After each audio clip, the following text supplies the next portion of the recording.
Look,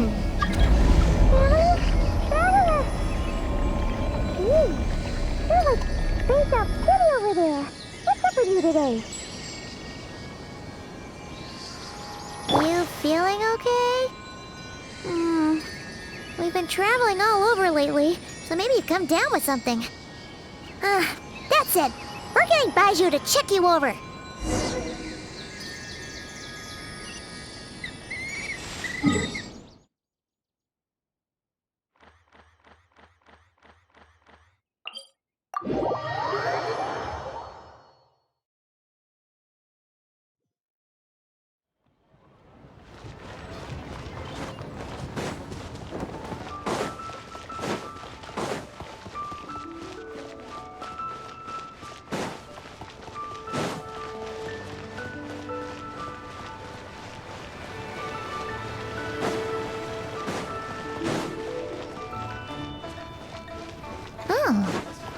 Baiju wasn't in his shop.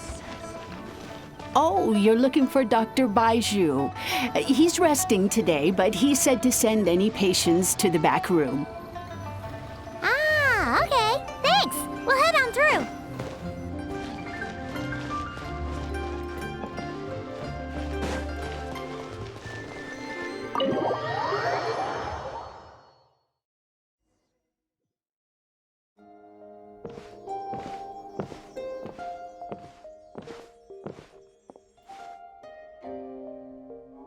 Traveler, Paimon, welcome. What can I do for you? It's the Traveler. She looks absolutely beat these days. She has these huge dark circles around her eyes, like she hasn't slept a wink. And she keeps spacing out. You have to call her name several times before she snaps out of it. What do you think it is? Is she sick?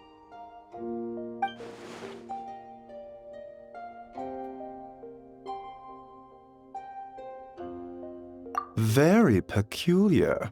In all the time we've been acquainted, this is the first time you've come to me with a health complaint. Come, let me take a look at you.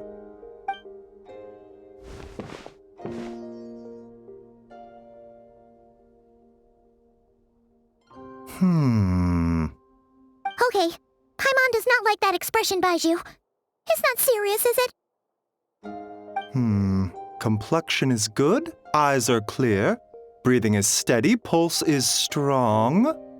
Physically, you appear to be in good condition, Traveler. In theory, your energy level should reflect that.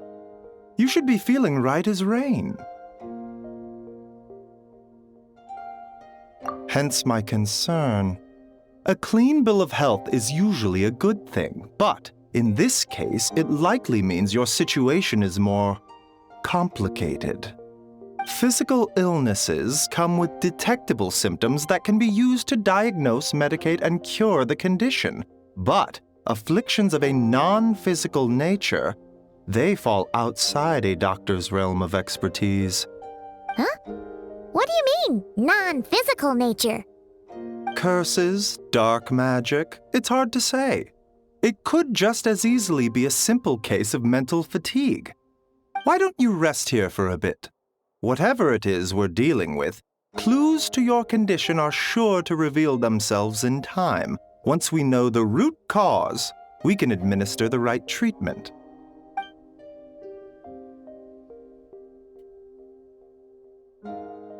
In the meantime, Changsheng and I will review the relevant literature for afflictions that present with mental fatigue.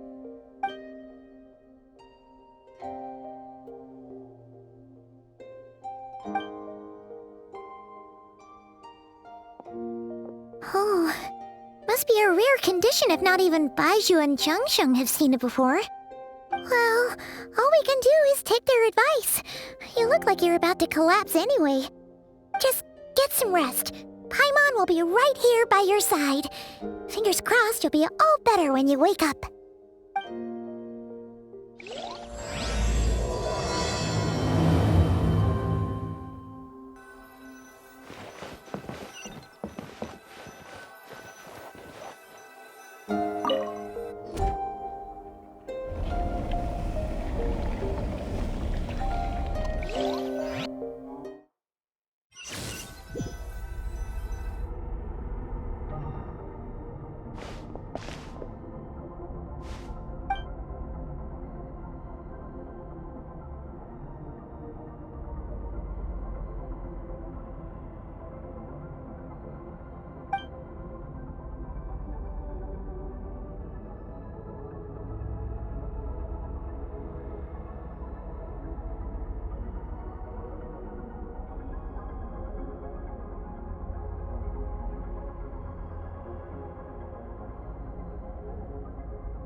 Rise and shine! Time to wake up!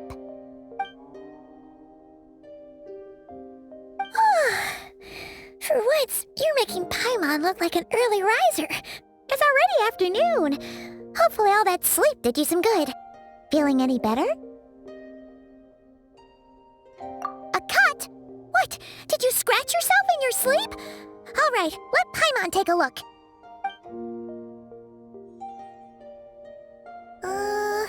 Nope, nothing there.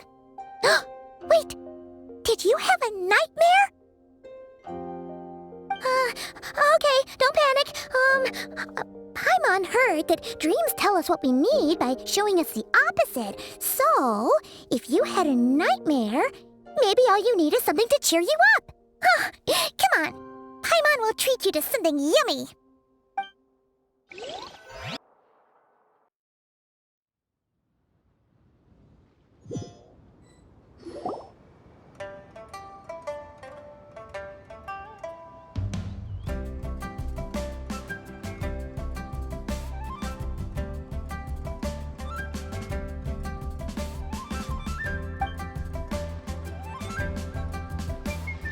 What? So, in this dream, you were trapped in a weird place with thick fog everywhere, and then a spike came out of nowhere and stabbed you in the back? Oh.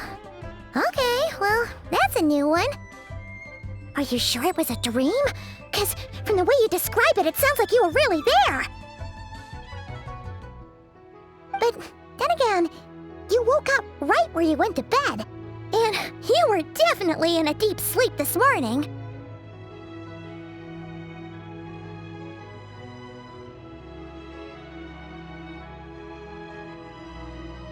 Then, it's decided.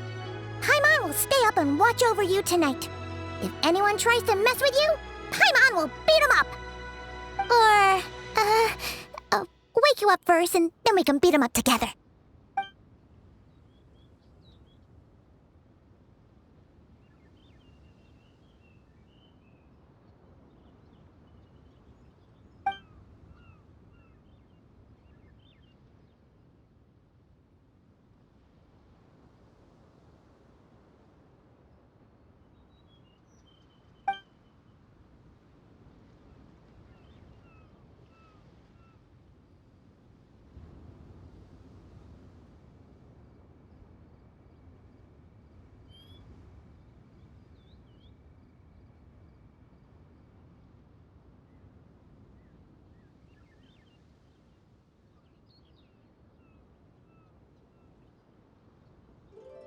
Something is missing?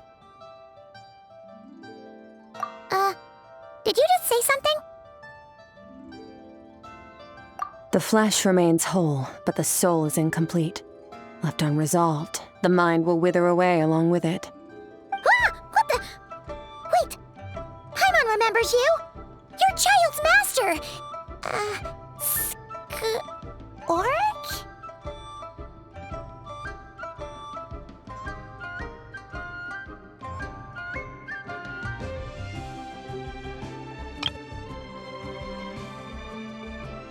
Right! What are you doing here? The last time we saw you was at the Primordial Sea in Fontaine, right? But then we left and never learned where you went after that. Child's been looking everywhere for you, by the way. What brings you to Wanmin Restaurant of all places? You came here looking for us? And were you the one behind that hocus pocus just now? Tell me, what is it that you saw?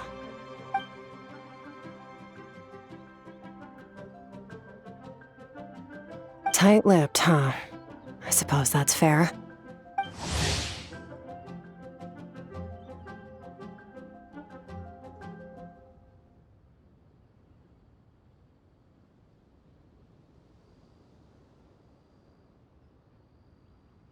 You. I'll take a glass of wine. Hmm? Oh, of course. Coming right up. We make this one in-house. It's not too strong. Enjoy. Chef Mao, I'll take a grilled tigerfish over here. Coming right up. Ah, if I knew we'd be this busy. I wouldn't have approved Shenhe's vacation. At the end of the day, what happens to you is of little consequence to me. I'm not here to try and win you over. Trust me or not, the choice is yours. If you want my help, now's the time to speak up. You have until I finish my drink.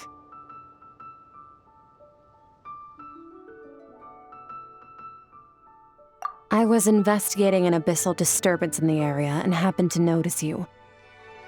Part of your soul is damaged, and the wound bears traces of abyssal corrosion. Need I say more? Neither of those things sound good.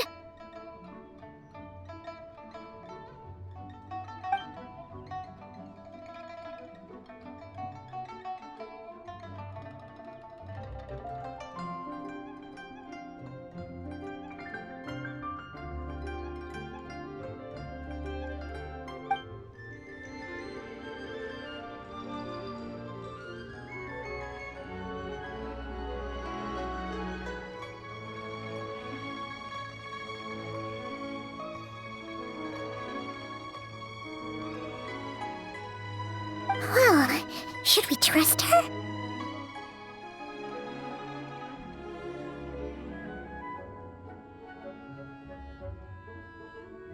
She mentioned an abyssal disturbance. Maybe that has something to do with what's going on with you. But we could always find a different expert on the abyss to help us out.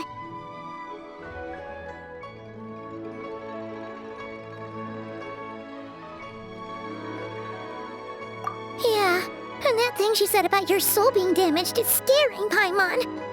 Definitely something we should fix sooner rather than later. Skirk's an interesting one, that's for sure. But from what Childs told us, she doesn't seem evil, at least. 1, 2, 7, 10. That'll do. Well, have you made up your mind?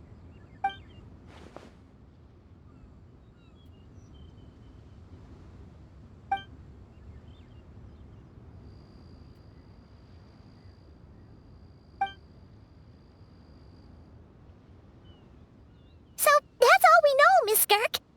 Ma'am, can you help us? So, you couldn't disperse the fog. I understand.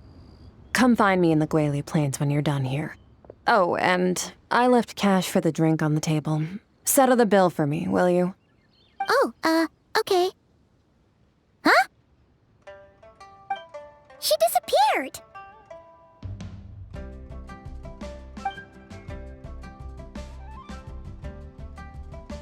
Wait, hold on. You overpaid.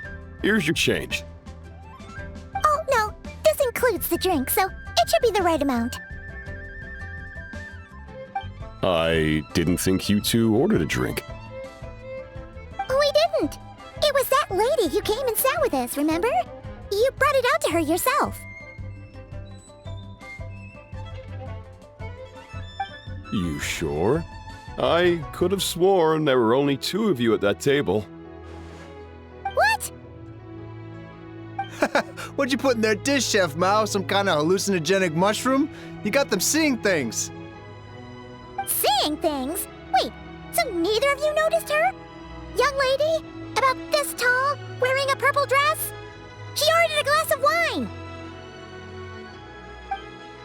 Oh, now you mention it, that vaguely rings a bell.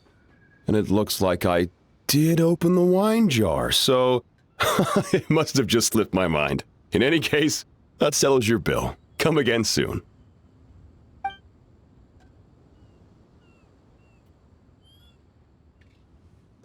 Coming!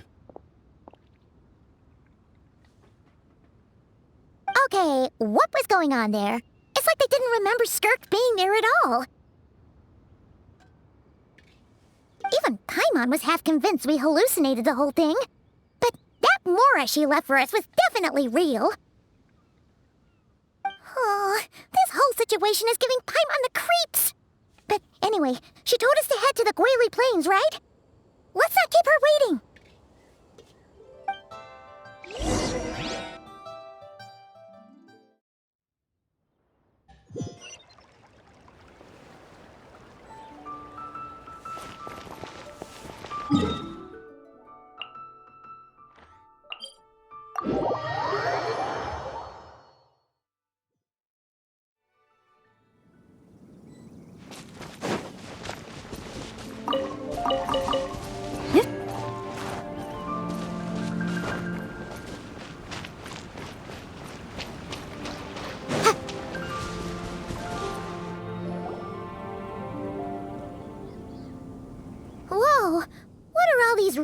clones doing here?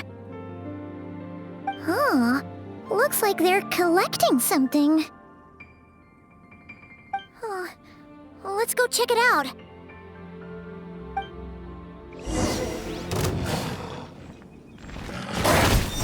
Ha! Boom! I'll protect us. Show no mercy!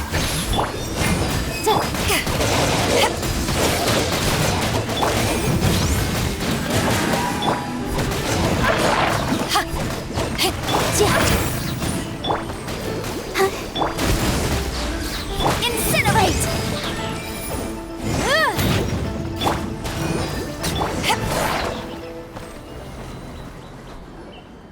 So, this is what they were collecting. It looks kinda like... Yeah. What is going on here? From the moment they are born, all beings with great power have an impact on this world. Even if their body is sundered and their soul extinguished, their influence remains. Gods are the most common example of that. The remnants of gods who fell thousands of years ago remain buried deep within the earth, carrying within them a warped will and a dark curse. Together, these remnants form what you call god remains, and it appears that some of those sealed here were dug up and removed. There are traces left, but they're fading fast. What are you doing? Nothing! Just wanted to make sure you were, real? She's definitely not a ghost traveler. Paimon poked her, and she's solid. Your life hangs in the balance, and that's what you're fixated on? Strange set of priorities. It was just a trick to avoid being perceived. If someone notices me, those memories are erased. Simple as that. Unlike you, I have no desire to establish a connection with the world. The weak and the lowly have no right to remember me. They're lucky they only have a few missing memories to show for it. Now, can we please get back on track? Okay. Where were we? Right. The god remains. So, basically, there's now less of them here than there used to be, right? Isn't that a good thing? In our experience, god remains are 100% bad news. A lot of terrible things have happened because of them. Maybe it's a good thing by human standards, but power doesn't come from nothing, and it doesn't just disappear for no reason. The remains aren't just gone. They were taken. Very clever, traveler. You aren't the only one who had something taken from you. There are victims like you everywhere.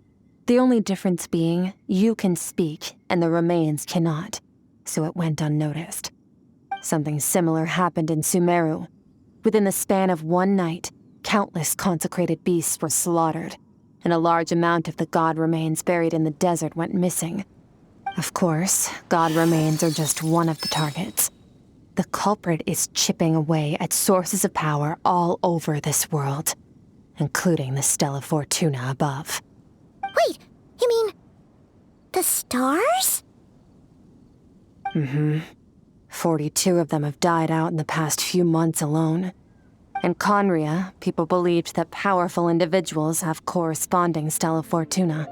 Even should that individual fall, their Stella Fortuna would not disappear, but gradually evolve into a new constellation. Yet now, stars are disappearing from the skies entirely, and it's not hard to deduce what's happening to the power they contain. Something has been leeching power from this world like a parasite steals nutrients from a host. And now, it's no longer satisfied with the remains of the dead. It wants you. This time, it only took a fragment of your soul. But next time, there's no telling how far it could go. No one knows. All I know for certain is this. Getting back what you lost will not be easy. Considering how much power this entity has stolen, it must be a god-level being by now at least. But that's not the real concern. Souls are fragile things, and yours could easily be crushed if you go up against it. So you're gonna help us, right? We're going to help each other. You are my ticket to uncovering this thing's true identity.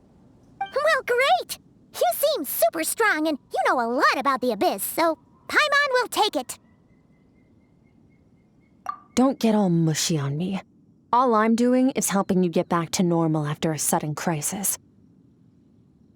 And I should warn you, getting mixed up with me can have unforeseen consequences. We're on very different journeys. You don't want to be in my debt, trust me. You help me uncover the truth behind this entity, and I'll help you recover what you lost. This is a transaction, that's all. You would do well to remember that. Now, come along. Yeesh! You'd think she'd be a little friendlier since she's agreed to help us. But nope, she's just like when we met her in the primordial sea. So cold. Well, whatever. If that's how it's gonna be, then she doesn't deserve our friendship. What she does deserve is a super embarrassing nickname. Ah! Paimon's got it. Frosty the Lavender Melon! Serves that Ice Queen right! Anyway, the important thing is that we get that piece of your soul back. So, let's follow her and see what sort of plan she's got.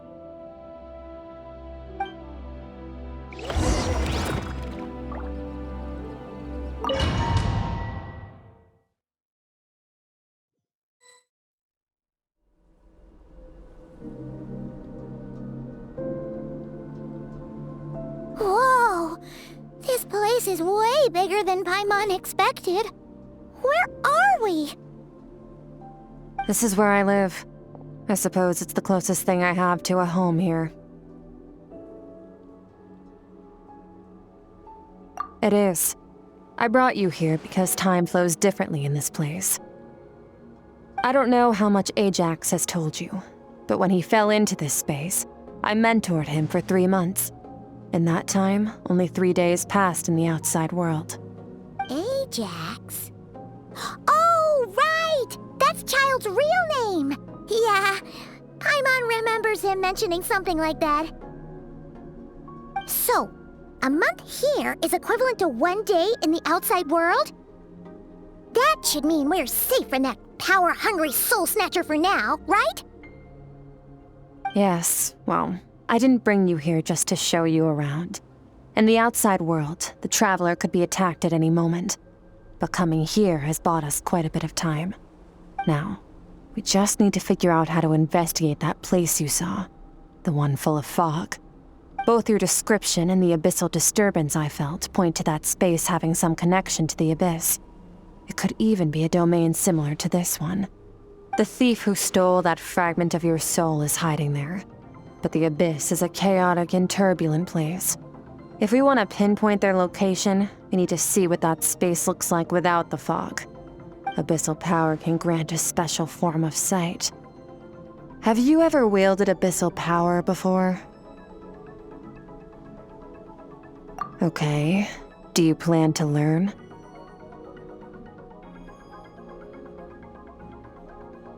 That tracks. All the information you have suggests the Abyss is something sinister, and that abyssal power is a wild and dangerous force that always spells disaster. And you're saying that's not true?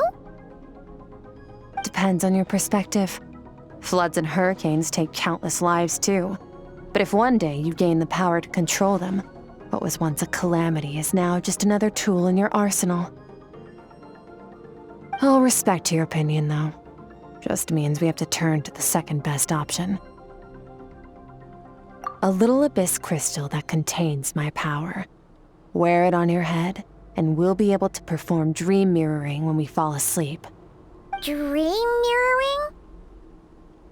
It means experiencing whatever the other person is dreaming. Everything they see, think, and feel. Since you haven't studied the art of using abyssal power, and have no plans to jump in the deep end right now, I'll have to do the investigating for you. With dream mirroring, every time you slip into a deep sleep, I'll see with my own eyes whatever scene plays out in your mind. Then, I can guide you through the dream environment. and we'll take back what was stolen from you. Huh. You make it sound so simple. Tough to say. This is an unprecedented situation for both of us. Even assuming we do manage to find where this entity is hiding, like I said, getting your soul fragment back won't be easy. To play it safe, I need to give you some special training first. Wait, you're gonna teach her some of your martial arts? Does that mean the next time we see Child, we have to treat him like our senior? Do as you want. For my part, I don't see you as my disciples. You're already a pretty good fighter. All I'm planning to do is build on your current skills and train you for the specific scenarios that I think we might face. But that's enough talk. If you're ready to do this, then come with me. Time might be more lenient here, but that's no excuse to waste it. Oh, she moves fast. Paimon can hardly keep up with her. So, special training, huh? Kind of a rare opportunity. With your skills, there's not a lot of people qualified to train you. The last time something like this happened was probably anti-Raiden Shogun training, right? Oh, feels like a lifetime ago. Skirk seems pretty strong too, though. Remember how she said that the all-devouring narwhal was just her master's pet? Maybe we really will learn something here.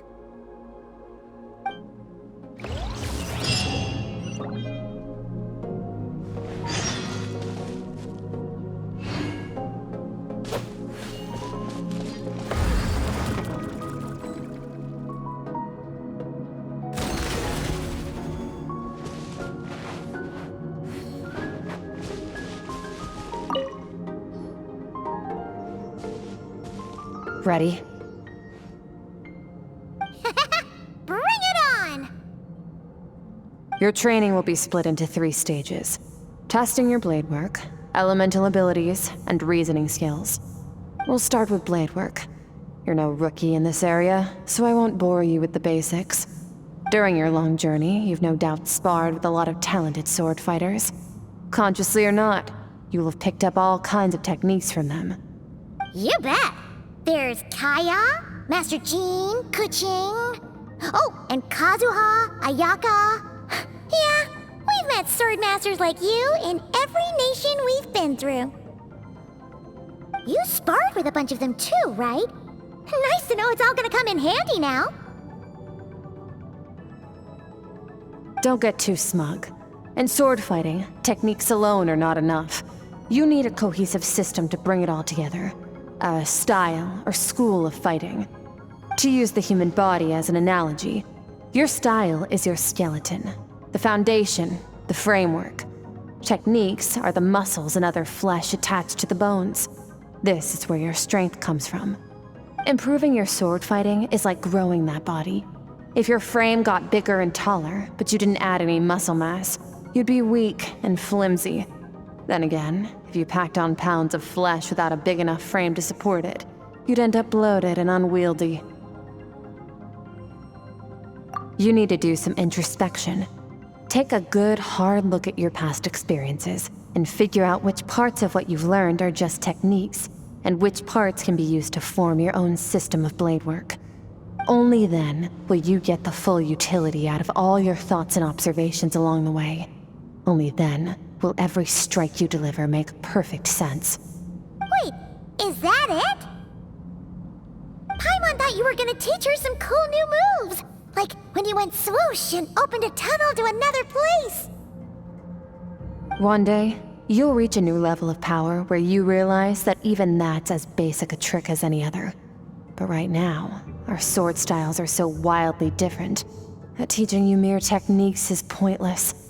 There are no shortcuts in the pursuit of power. Failure is your best teacher, and rigor is your coursework. That's all I have to say. Time to make a start. Train until you're satisfied with yourself.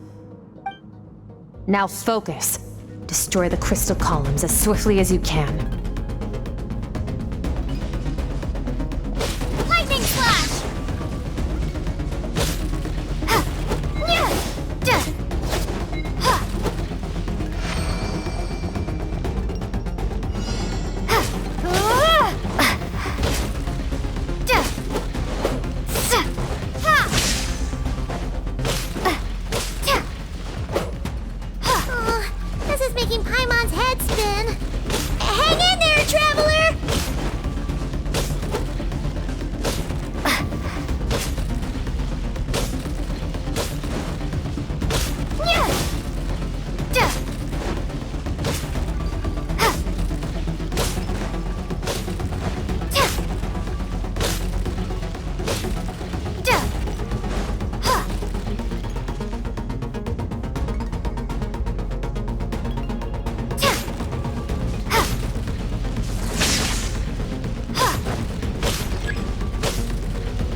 Stay calm.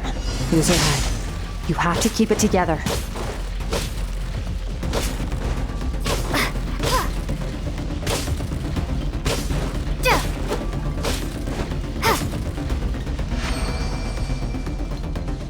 Lightning slash!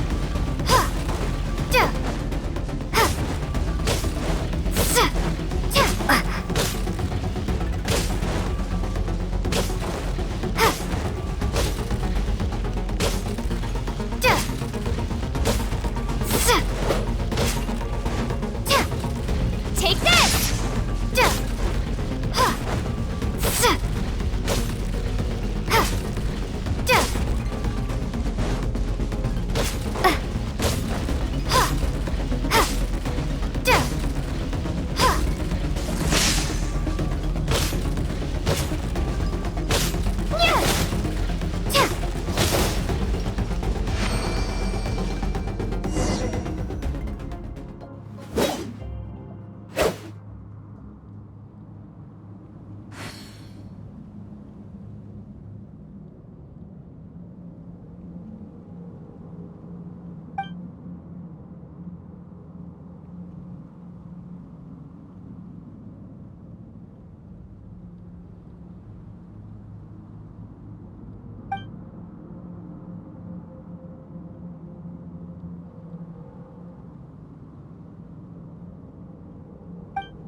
This moment will be frozen in time.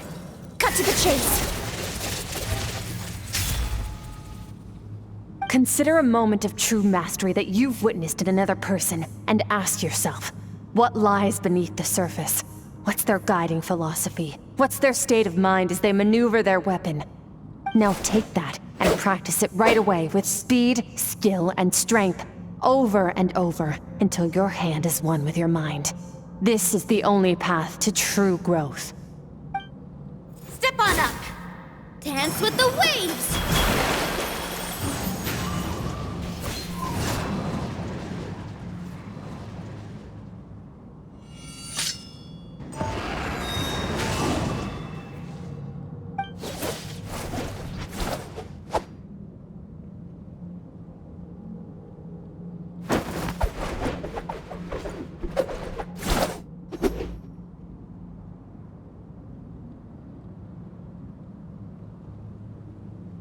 If you start to tire, empty your mind, but do not stop. Stay in that frame of mind as you keep up the fight. Get rid of all redundant movements. Imagine your sword is an extension of your own body. Wield it just as you wield your arms, hands, and fingers. 'Twas on a deserted, moonlit night that the hero approached the vile dragon's limpid lair. Ring cutter!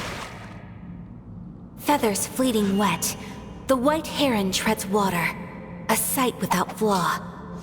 Master of Inazuma Kamisato art Tachijutsu.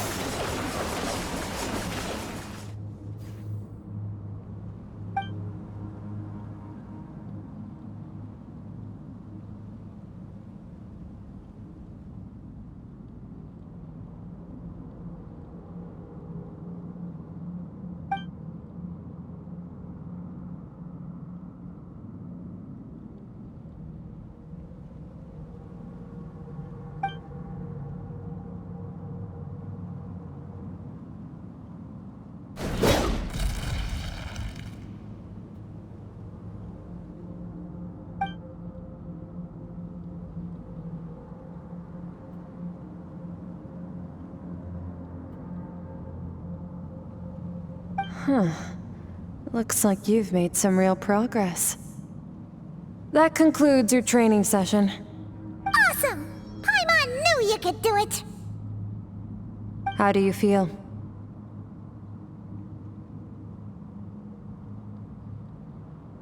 As you should be. Time flies when you're training hard. You've actually been going for several days now with no rest. Yeah. Meanwhile, Paimon's had a whole bunch of naps. But you were so focused, she didn't want to interrupt you. Go get some sleep.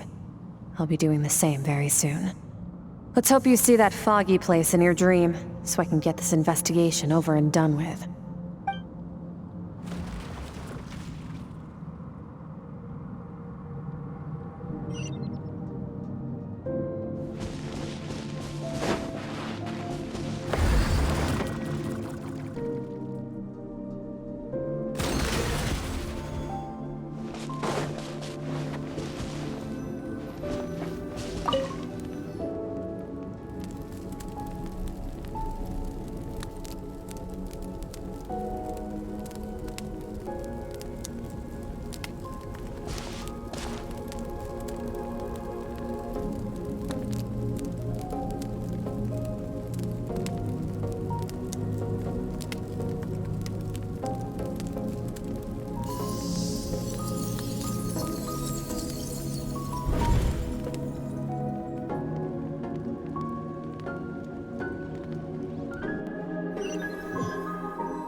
Skirk, why are you skipping classes again? We've talked about this. 'Cause he's a crabby old man, and he's a boring old man. I don't like going to his classes. Excuse me. You shouldn't talk about your teacher like that. It's very disrespectful. All right, let's not get into a big fight about this. Skirk's learned what she needs. There's no point forcing her to sit through more classes if she doesn't want to be there. But I'd still love to hear about what you got up to yesterday. Why don't you tell your dad all about it? I went diving, and I saw this huge fish. I never knew they could get that big. It looked kind of dumb, though, with that stupid big fat head. I tried to shake its fin, but it just spat water at me. Oh, and today, I'm gonna go to that prairie up north. There's supposed to be this giant bird there that can spit fire. I bet if I climbed on its back, it could fly me all the way to the stars. Then I suppose your old dad should get one as a pet too. Otherwise, how are you gonna hear me call you for dinner up there in the stars? When it's time to eat, I'll come back on my own, Zilly. Anyway, gotta go. Bye, Mom. Bye, Dad. Wait! Put on a coat at least. You'll catch a cold. I'm talking to you, young lady. You spoil that child, you know. Ever since that merchant ship arrived, she practically lives outside. Always going on about exploring the beyond one day, whatever that means. Let the kid do what makes her happy. Besides, we both know you're all bark and no bite. Come on, our little adventurer's gonna be hungry when she gets back. Let's get started on dinner.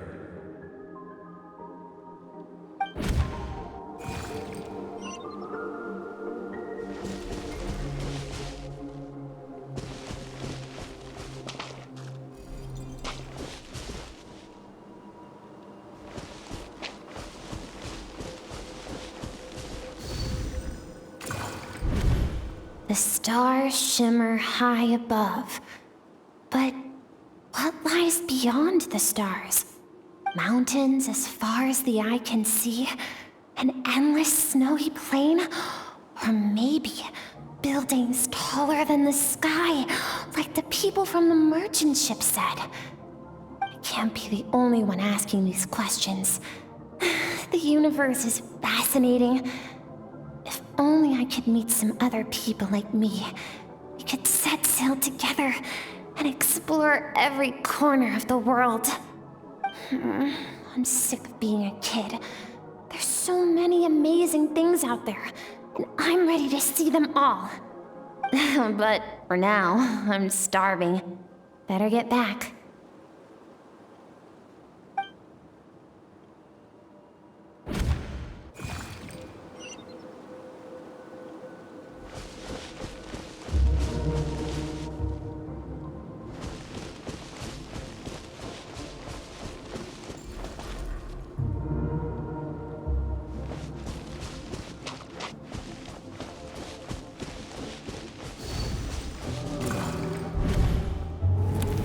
Don't let a single one of them get away! No, please, spare the children! Stay back! They're coming! Run! Help! Eliminate the threat. Take them down! Don't be scared. Help! This way! We'll never make it! Fire. There's fire everywhere. What happened? I told you we shouldn't have trusted these outsiders!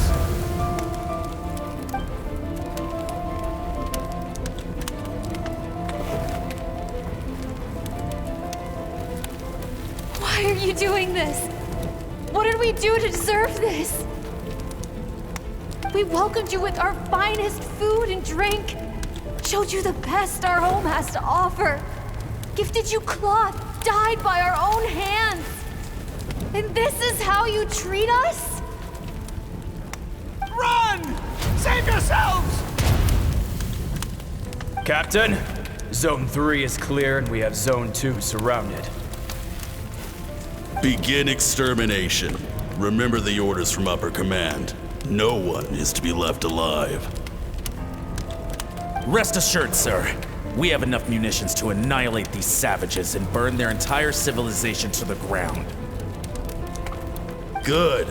The only ones who put up a real fight are that man and his wife, correct? What's their status? We shot the man in the ankles and the wife broke her wrist attempting to fight back. They won't be doing much more fighting. They're holed up in their home for now, but they won't last long. To prevent them from making some kind of last stand, we're planning to clear out the other zones first so we can send a bigger squadron to surround them. Well, well.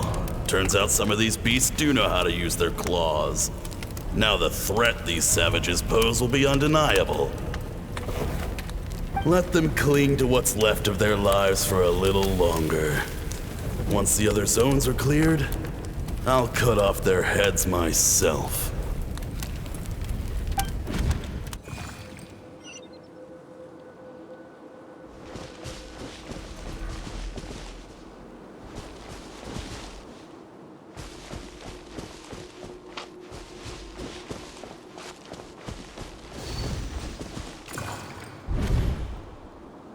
Dad?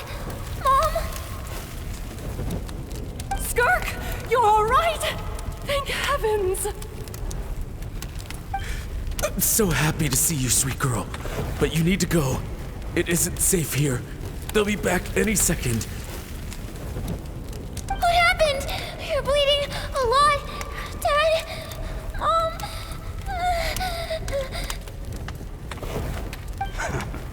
This is the place. Alert all units. Prepare to surround. Run, Skirk! Run as far away as you can! Don't trust anyone! Your dad and I, we're not afraid to stare death in the face, but we need you to survive. My clever girl, so curious. You're already so brave.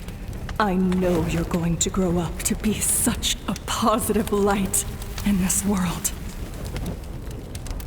Whenever you miss us, just play this song.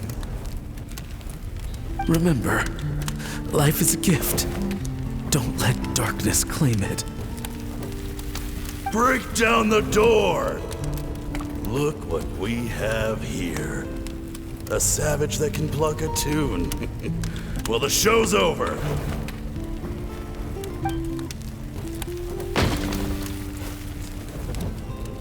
You! Stop singing! Shut it! I said shut it or I'll make you! Fine. Have it your way!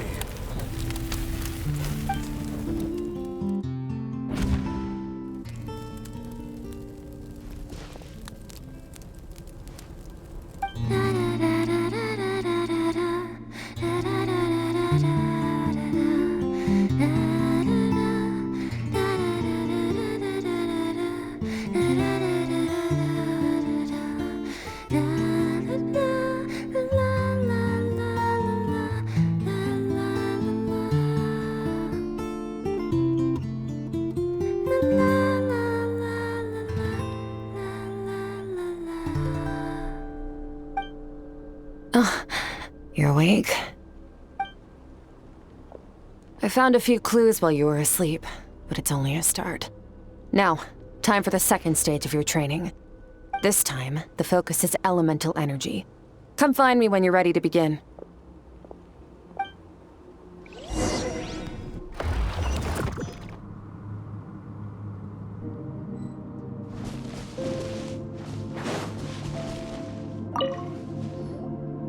Man, staying in the abyss feels so surreal, don't you think? No day and no night. It's like time hardly exists. If we weren't careful to keep track, it feels like we'd have no idea how long we've even been here. Well, except for the fact that Paimon still gets hungry like clockwork. You go do your training. Paimon's gonna grab a bite.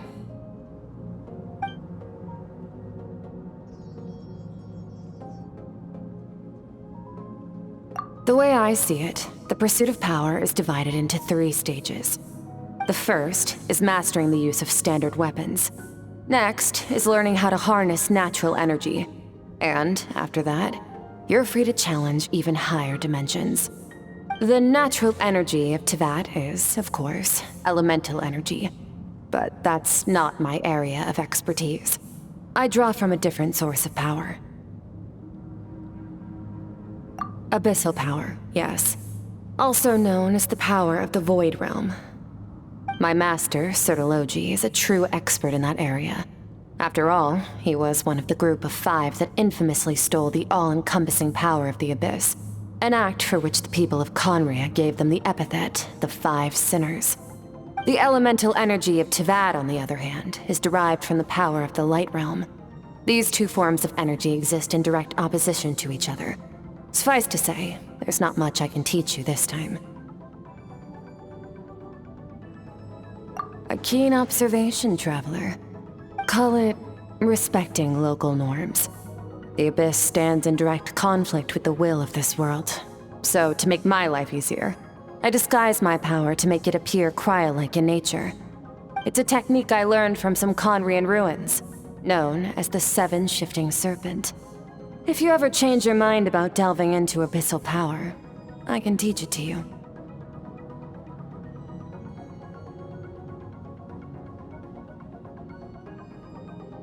So I've heard.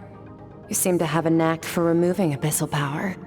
But is purification really what's going on there? Like I said, power does not simply disappear. Just thinking out loud. Let's focus on your elemental training. That's what's gonna help us if the situation gets tricky. True growth comes from adversity, but only if you make the choice to pick yourself up again every time you fall. So, it's time to push yourself to the limit, and then keep pushing. This is the only way to advance at pace. Use the power of Animo to clear the field as fast as you can!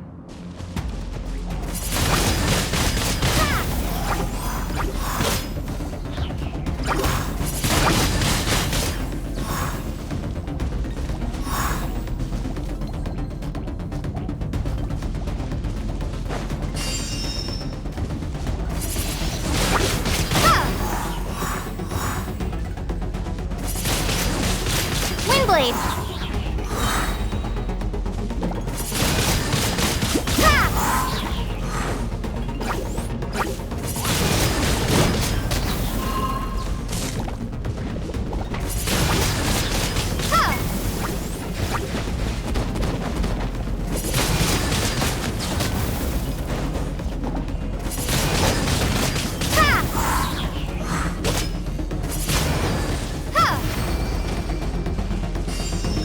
Observe your surroundings. Look for things you can use to tilt the scales of success in your favor.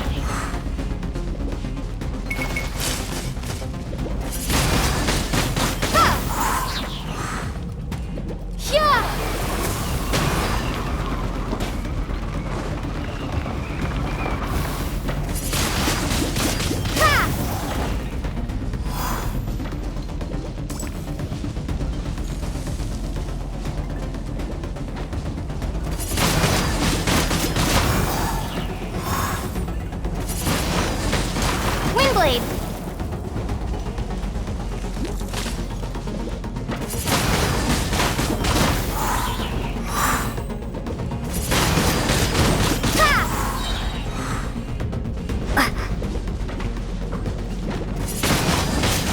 Windblade!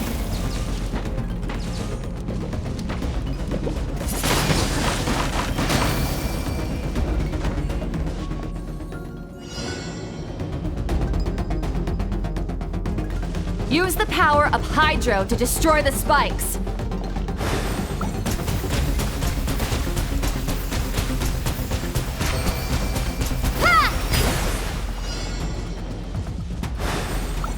Faster! Don't give them a chance to strike you. You need to be quicker than you were in your dream. You can't afford another injury like that.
You need to understand what makes you special. The ability to wield elemental energy without a vision and switch between the elements at will. It means your aspirations need no approval from the gods. Your power is not bound by the rules of this world. So be bold. Do not be afraid to chart your own path.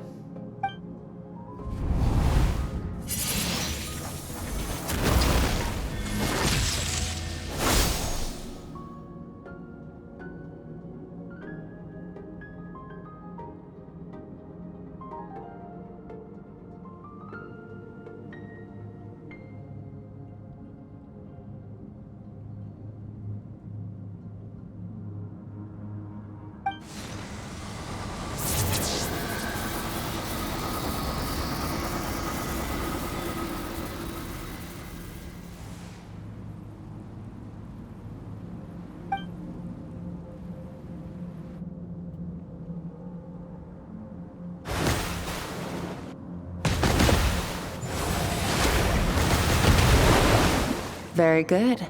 It seems you've reached a deeper level of connection with the elements. Long enough for you to lose yourself in your training, which is a good sign. Relentless practice with the elements has drained all your strength, but it's also what allowed you to make progress. Get some rest. When you wake up, we'll proceed to the final stage of your training.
What is the secret to power?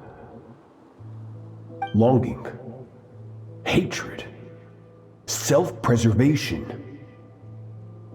No, it is fear. The fear of losing those you love.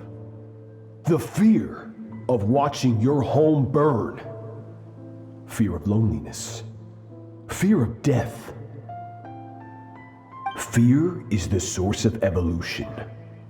It forces humanity to adapt to their environment and overcome hardship. It is in the process of prevailing over our fears that we surpassed first ourselves and then the rest of the world. That fear is now part of you. It calls on you to evolve. And it is time to answer.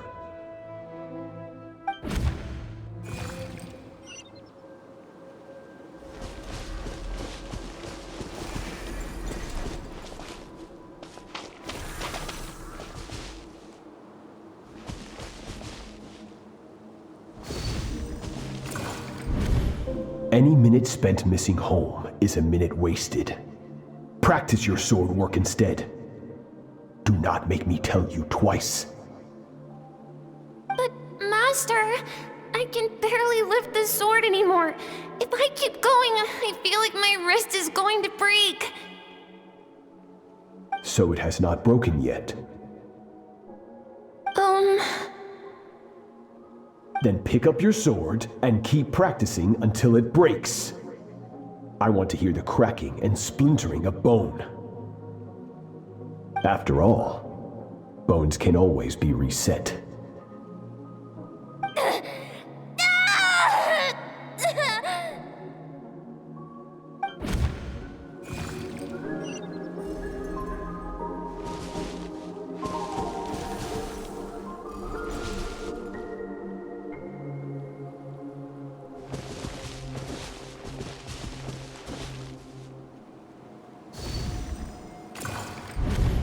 Good Skirk.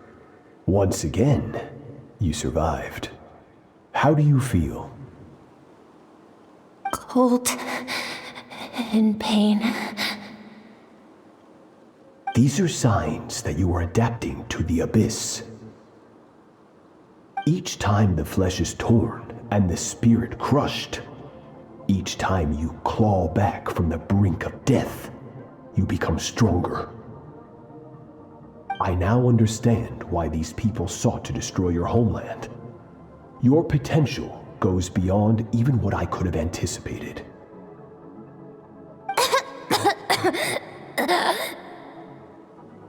But you still have much to learn in your pursuit of strength. Your mind is rife with distractions.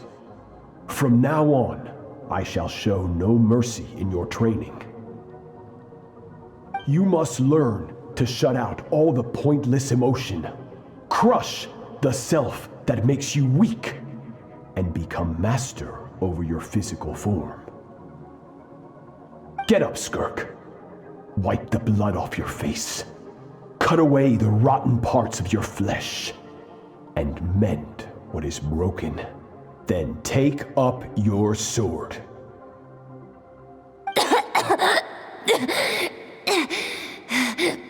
Yes, Master.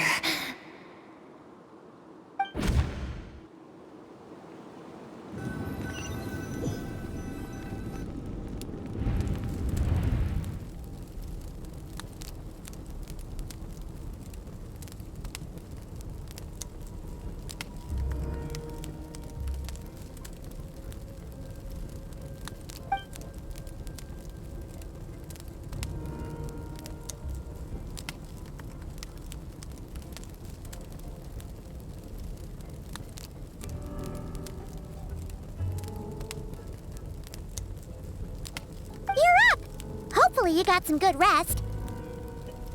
Skirk said to tell you that she's ready to start the final stage of your training whenever you are. So, want to head over now? Or did you want to wait a little?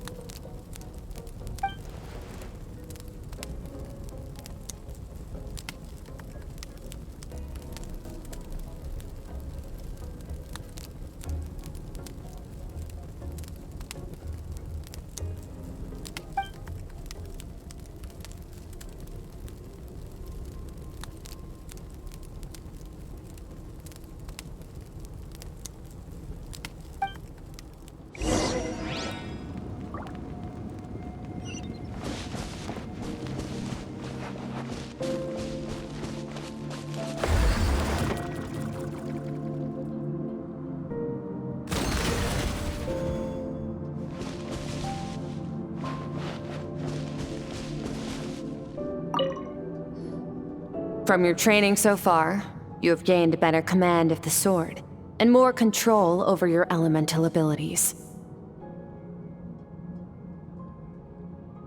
That's only part of it. Experience is the real teacher. Your journey, the friends you have made, the dangers you have faced. These have taught you more than I ever could.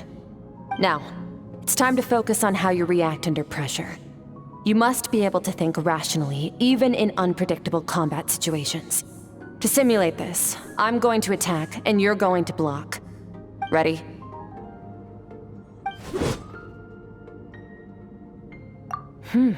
Not bad. That defensive stance looks near unbreakable. Just like your brother. Oh, that reminds me. You still don't know what happened to him, do you?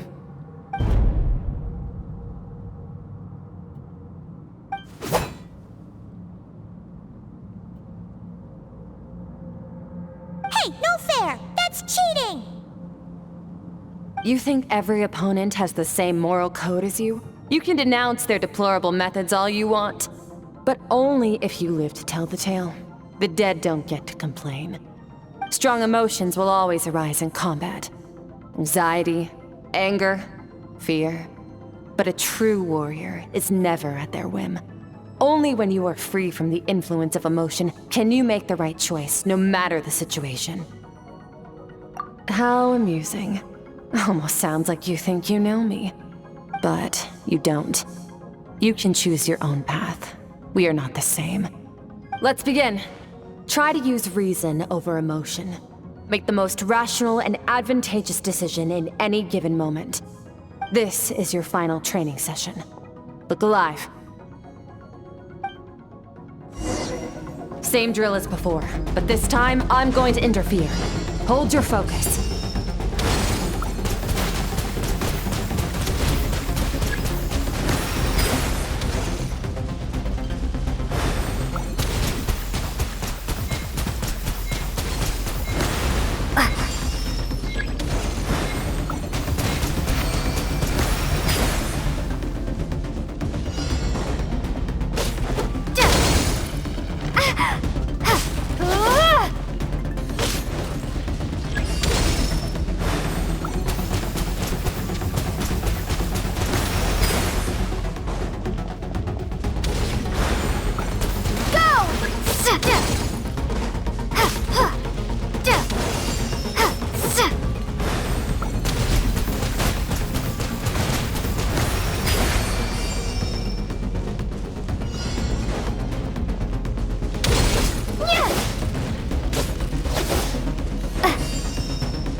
Not bad. Better than I expected.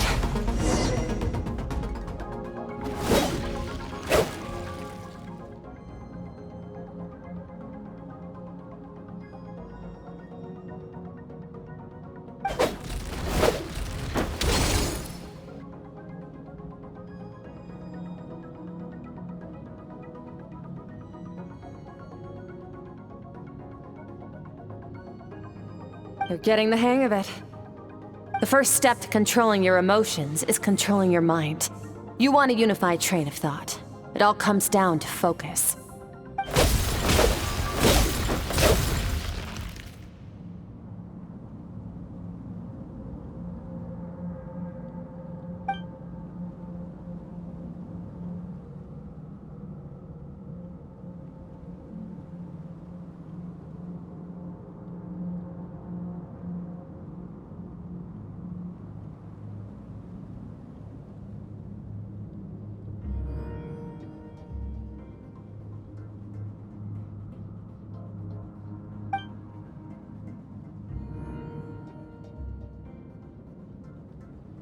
Your mind is rife with distractions.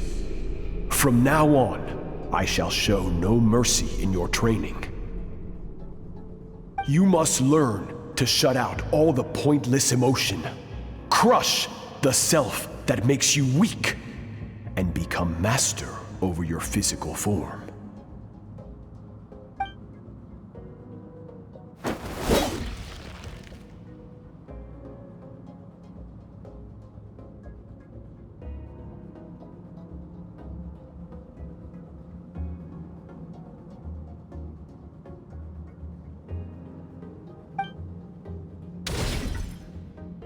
Stop. Let's pause here. One look, and I can tell your mind has wandered. That's to be expected. There's a limit to how long a human being can concentrate on one thing. Staying calm and focused sounds simple in theory, but in practice, It's more demanding than sword work or elemental abilities.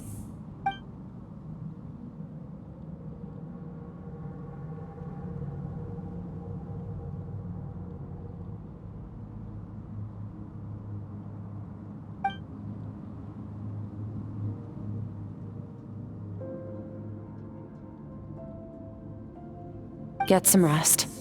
No point training further if you're already dead on your feet. Like I said at the beginning, the only goal of this training is for you to reach a point that you're satisfied with. You managed to push past your limits, which is a good start. You can be proud of that and sleep well knowing that you've earned it.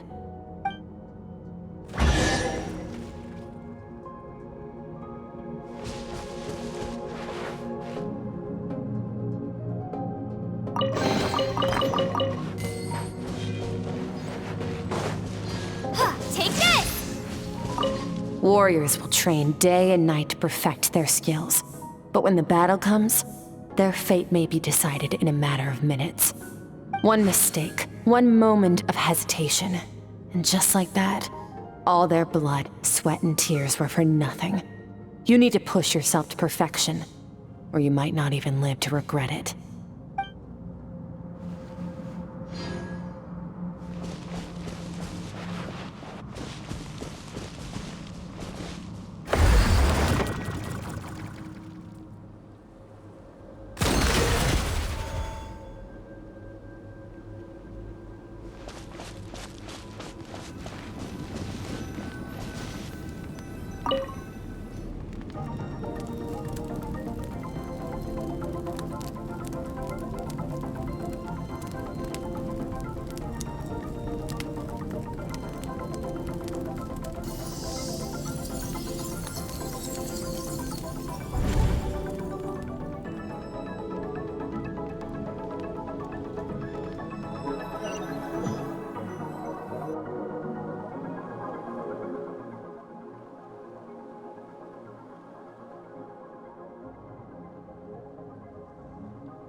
Skirk is amazing. She faced down that terrifying giant and cut its head clean off. Oh, she got hurt though, didn't she? I heard it was pretty bad. Yeah, well, that's a given. But the moment she was on the mend, she got right back to practicing her sword work. I heard Master suffered a grave injury once too. Lost an arm and a leg and still came back stronger than ever. Skirk's becoming more like him by the day. Incredible! I wonder if I'll ever reach their level. They're always so resolute, so unshakable.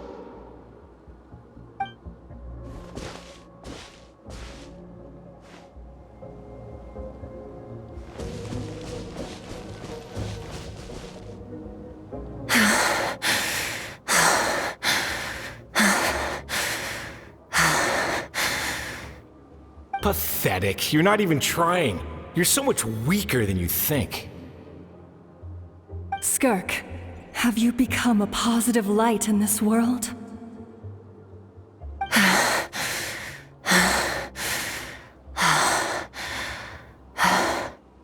Do you even remember how many of us perished in that fire? How many bodies were left to rot on the scorched earth? Yet you alone live on. Keep your gaze fixed on your blade. You don't deserve to rest. I have so many questions. I just want to jump in a spaceship, explore the whole universe, and get answers from the stars. I just need to wait till I'm grown up. Then I can do anything. Now, you must bid farewell to who you were in the past. and become someone stronger. Run! Skirk! Run! Only death awaits us here. Keep running, and don't ever look back.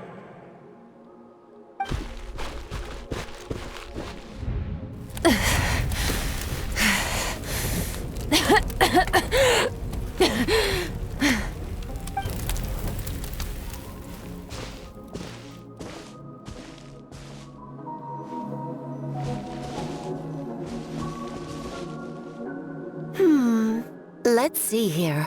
First things first, you need a new identity. Going around telling people you're from somewhere beyond the stars won't do, now will it? How about saying you hail from beneath the earth instead? As the Conrian saying goes, venturing out into the universe and down into the abyss are the same in that both are braving the dark unknown. Well, I'm a visitor on this planet, so I'll follow the rules. Ah, splendid. That saves me quite a bit of trouble. Let me offer you a piece of advice in return, although it might not be what you want to hear. I know the pursuit of strength is important to you, but taking a moment for yourself every once in a while is never a bad idea. Ignore her existence for too long, and there will come a day when you can no longer hear her voice.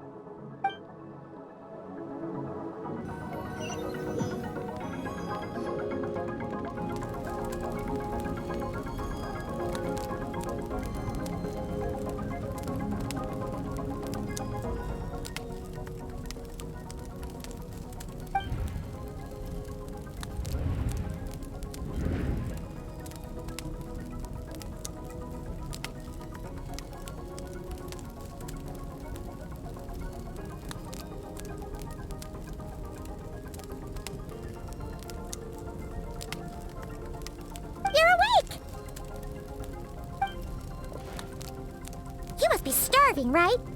Ta-da! A barbecue feast just for you! Of course you are! That's why Skirk and Paimon got this all ready for you. Dig in, before it gets cold. Ah, well, if you're around someone long enough, it's bound to happen. Plus, Skirk can cook. So, Paimon decided she can forgive the whole Ice Queen thing. Paimon's not one to hold a grudge. Here's an idea. Let's save the chit-chat until after the meal.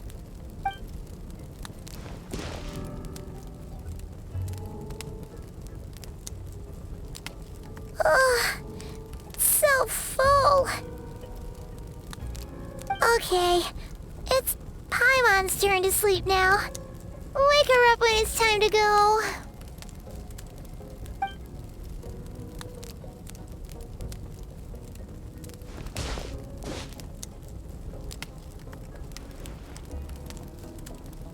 I have good news. First, your training is complete. You have what it takes to wield immense power. Now it's just a matter of putting it into practice. Continue to learn from your journey and hone your skills against formidable opponents. Second, I've located the culprit we've been searching for. Next, we just need to retrieve the missing part of your soul, and our business will be concluded. When Ajax trained with me, he once told me he was bursting with questions. So I allowed him to ask me 3 of them before he left. You and I may never meet again, Traveler. So if there's anything you want to ask me, now's your opportunity. Just like Ajax, I'll answer 3 of your questions.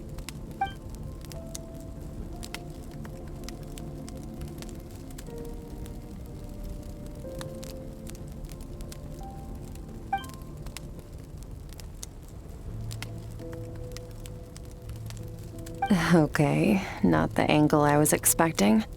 What makes you ask that?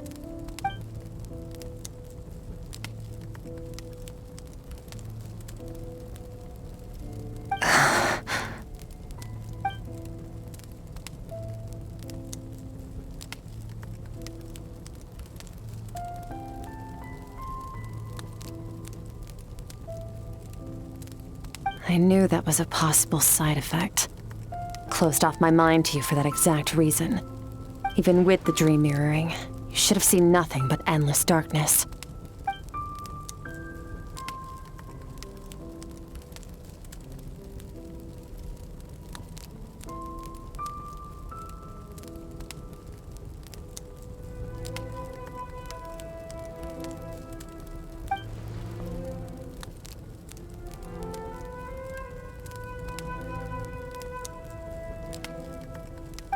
Whatever.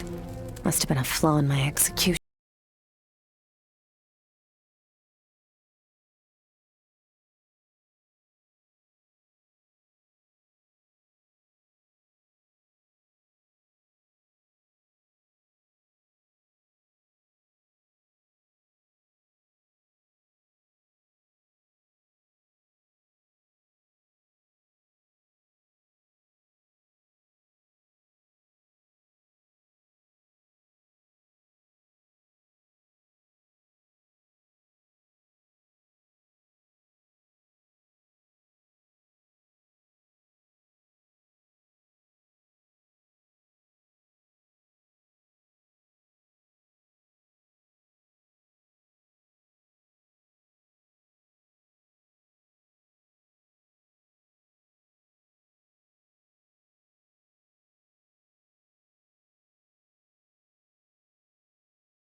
For certain reasons, I need to bridge the power gap between me and my master as quickly as possible. But first, I need to understand the source of his strength. To do that, I need to follow in his footsteps, walk the path he once walked, and somewhere along the way, I'll find out how to defeat him. That is my sole focus and purpose. Okay. You have one question remaining.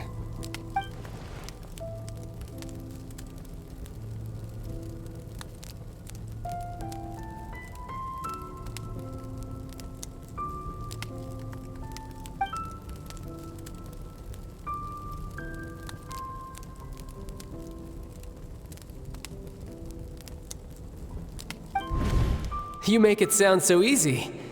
Ever since the incident I experienced there, I've never stopped searching for Master Skirk and that unknown abyss. But it's been years now, and I've still found nothing.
Unlike you, I have no desire to establish a connection with the world. The weak and the lowly have no right to remember me. They're lucky they only have a few missing memories to show for it.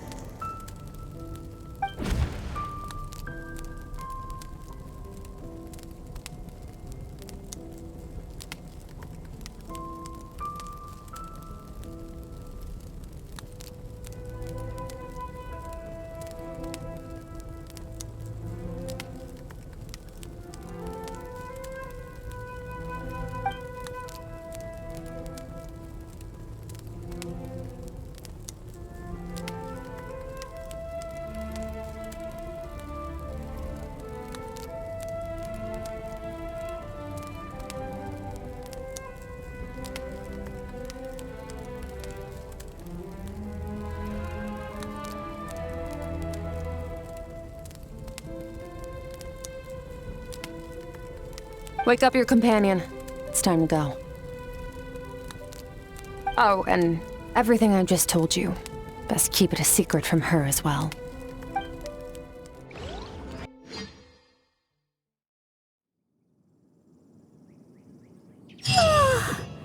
Time to go. Oh, finally. Where are we headed? Just follow me. I'll open an abyssal rift close to the culprit's location. It will take us to where he's hiding.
Wait, this is near the chasm, right? Yes.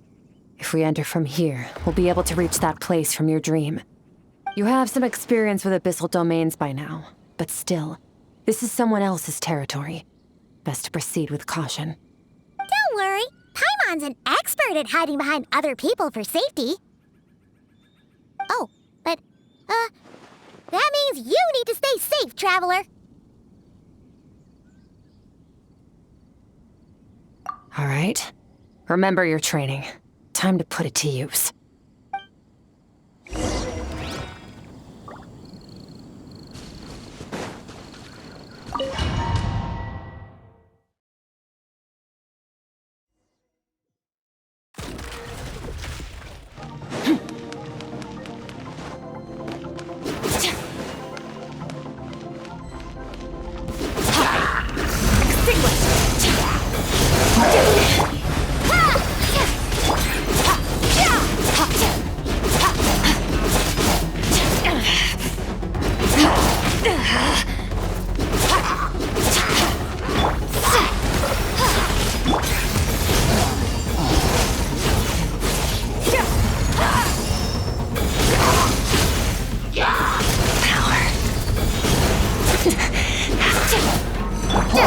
Bombs away!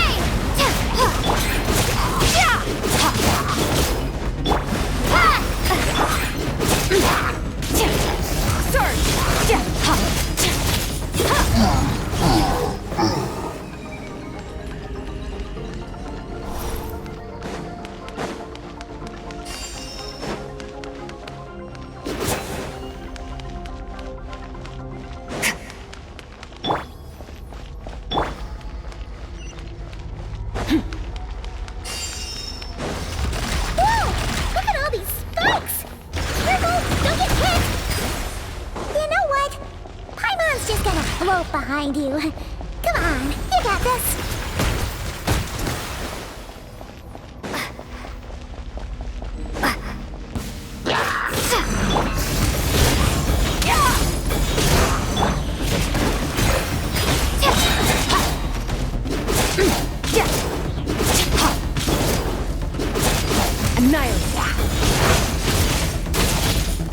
Hey, what are you two doing here?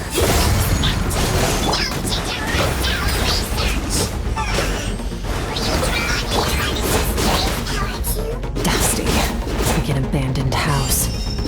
Let's press on.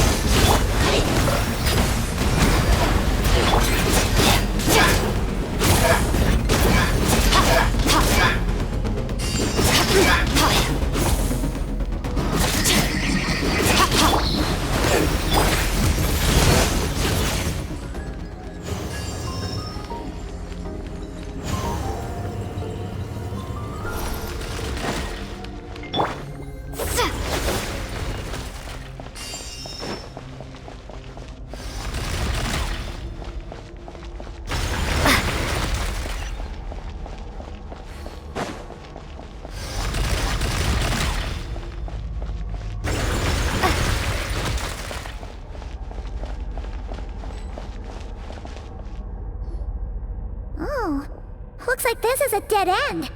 Did we make it to his hiding place? Ugh! This fog is making it impossible to see anything! This should be the place where you were attacked, Traveler. The missing part of your soul should be nearby. Can you sense where it is?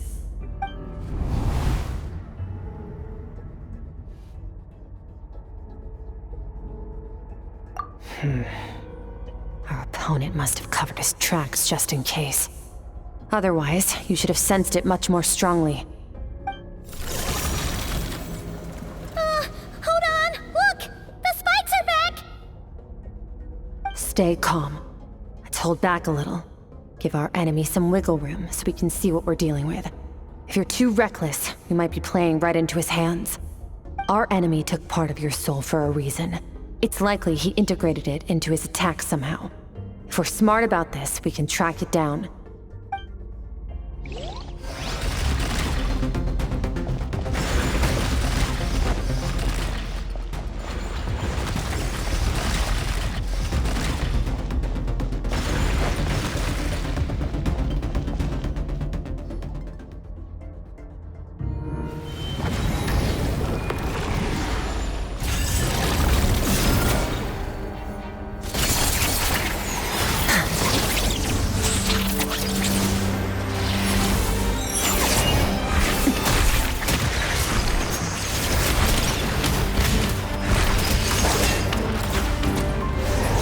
From the start, the attacks have been focused on me. Trying to break through my defenses? I see.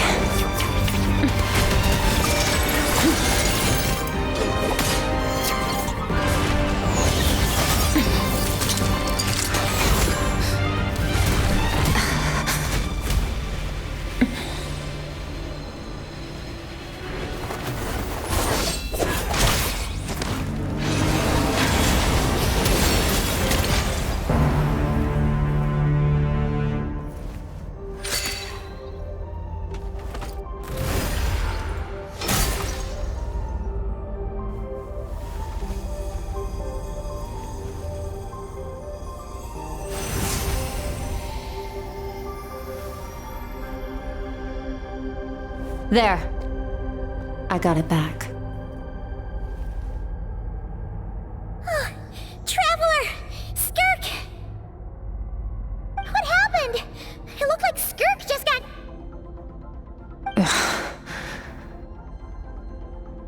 In the Guili Plains, you asked me why this enemy chose you as his target. Now, the answer is clear. It's not just the fact that your strength is impressive. It's also because of your ability to, as you put it, purify abyssal power. Whatever that actually means. The fact is, that ability allowed him to do something that should have been completely impossible. Namely, break through my defenses and steal my power. No, he couldn't have known I'd come to his domain. He only stole your soul fragment because he knew the value of its power. I doubt he expected it to come in handy so soon. Call it fate if you want. I believe that's the term they use in this world for arbitrary coincidences like this. In any case, it works to our advantage. Once I realized what he was using that power for, it gave me the chance to get back what you lost.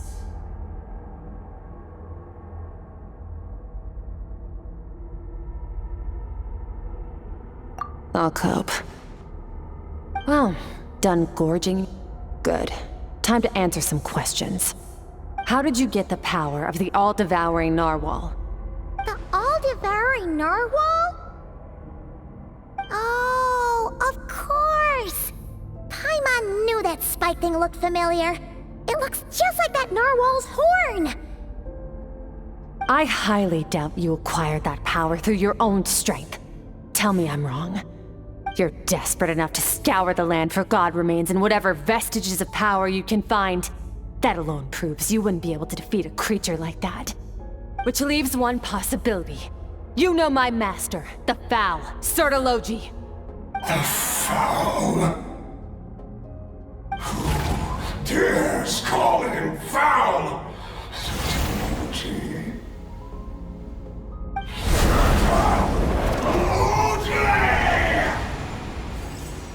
What's wrong? Bit off more power than you can chew? You're struggling to hold a basic conversation. Just a little longer. I'm still...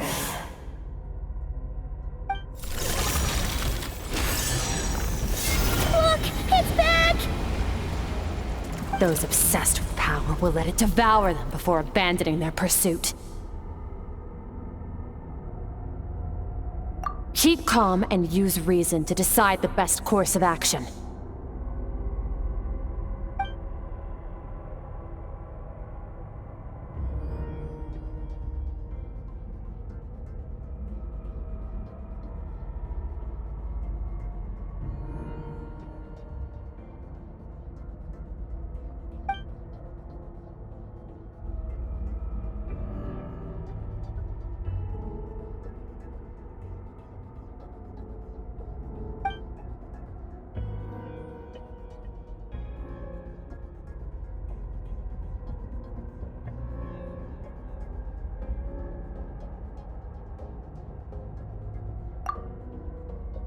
Wise decision. Final victory doesn't always come after a single battle.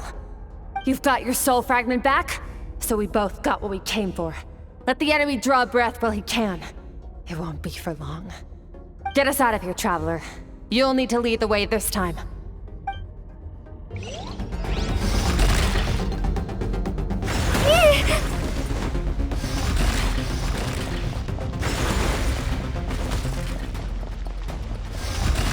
Skirk, is your shoulder gonna be okay? The wound is minor. It'll heal in no time. You should focus on getting out of here alive instead. Uh-oh! Falling spikes! Run!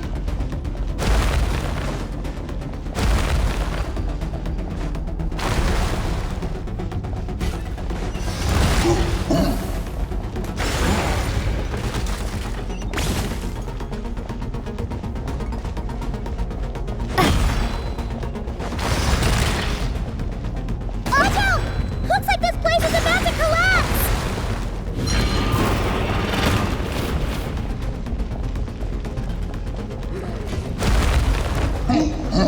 So, this guy's power has something to do with the all-devouring narwhal. Did you know that all along, Skirk?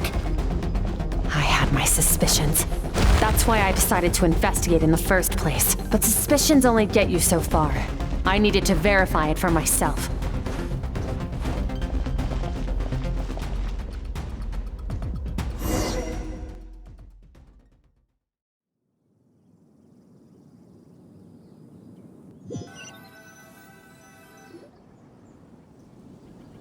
Phew.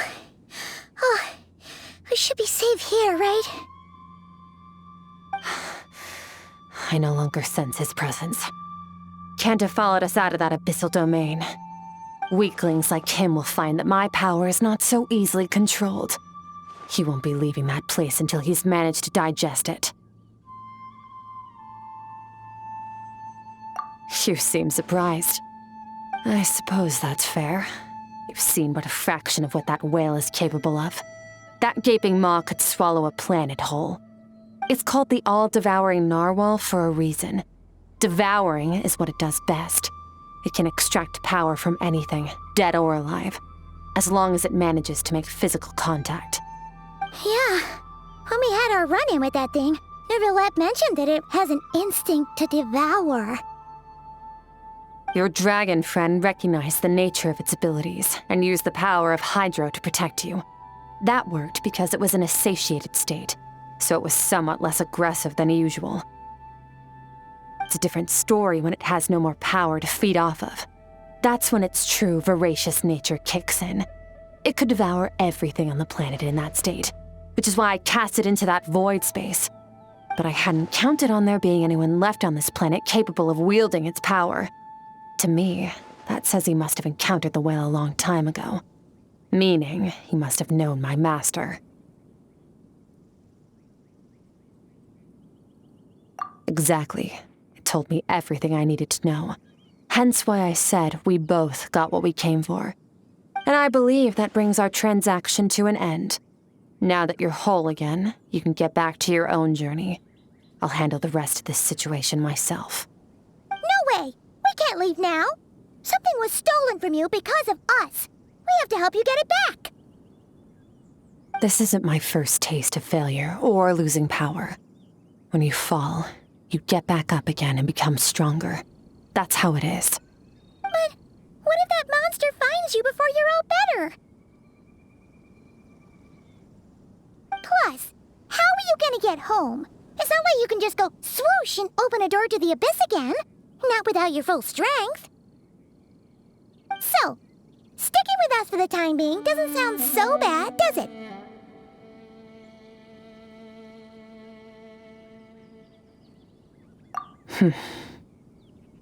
Fair enough. Then take this. What is it? A bag of Mora. Nothing in this world is free. I know that much. I'll leave the planning to you. Hurry up and decide where to go. You shouldn't linger. We should take Skirk somewhere she can rest. But where? Paimon gets the feeling Skirk wouldn't like being around a lot of people. Oh wait! Baizhu said we could rest in the back room of the pharmacy, didn't he? Let's head there!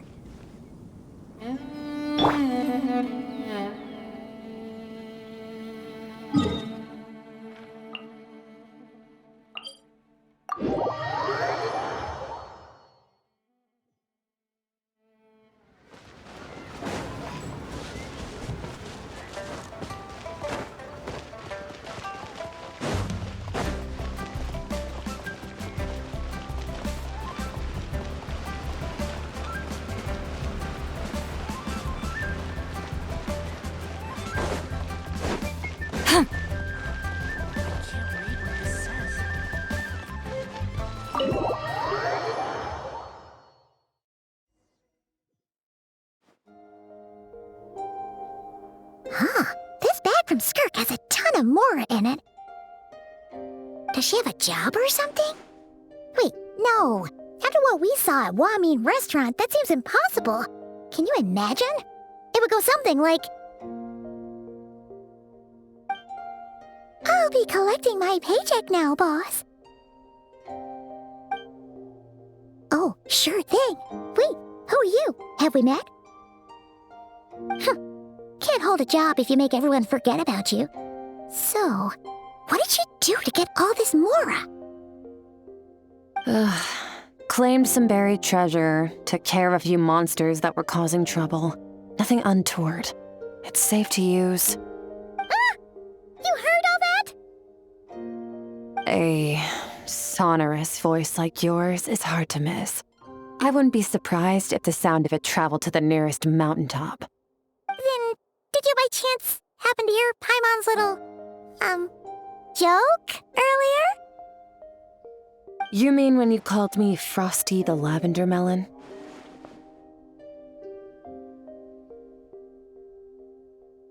No,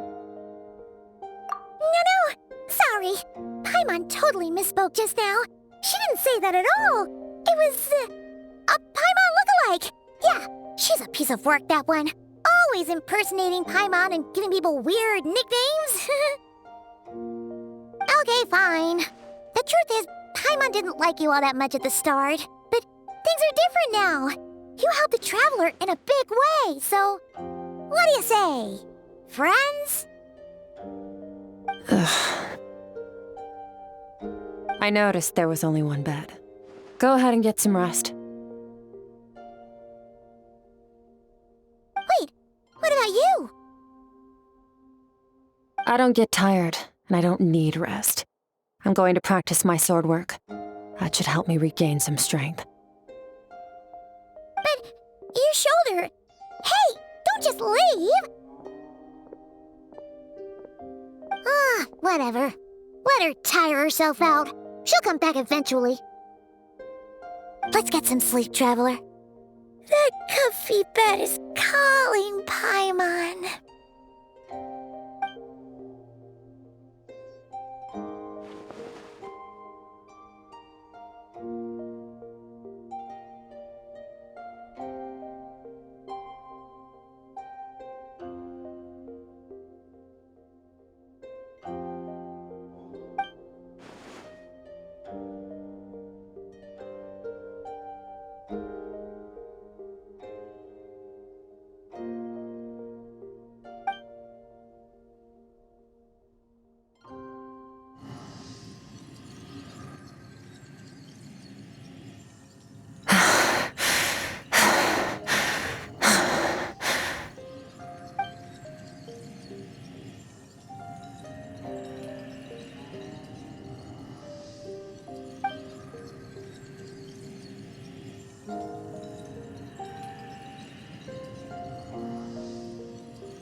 Do you even remember how many of us perished in that fire?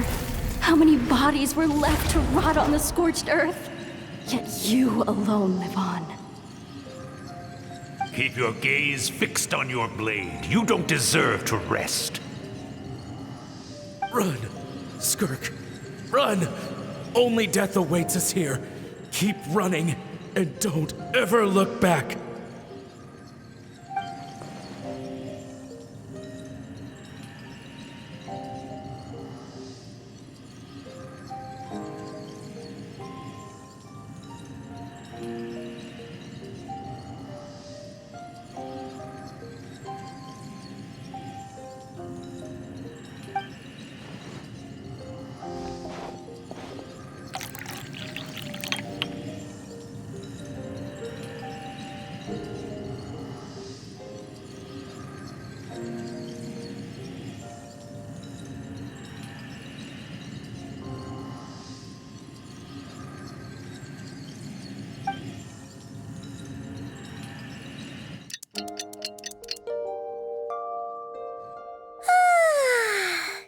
Getting an early night's sleep is the best.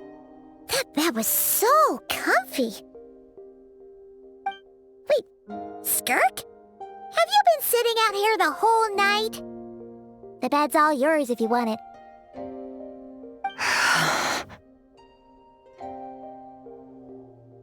About 60%, maybe 70. Whew! Paimon thought it would take at least a couple of days. That was fast. No, not fast enough. That's 20% less than last time. Same training regimen, same intensity. Nothing felt different, but somehow the outcome fell short. No, I think the problem's with me. I need to meditate for the next 2 days. Deep introspection should help me find the issue. Ooh, sounds intense. We'll watch over you in the meantime, then. Thanks. See you in 2 days.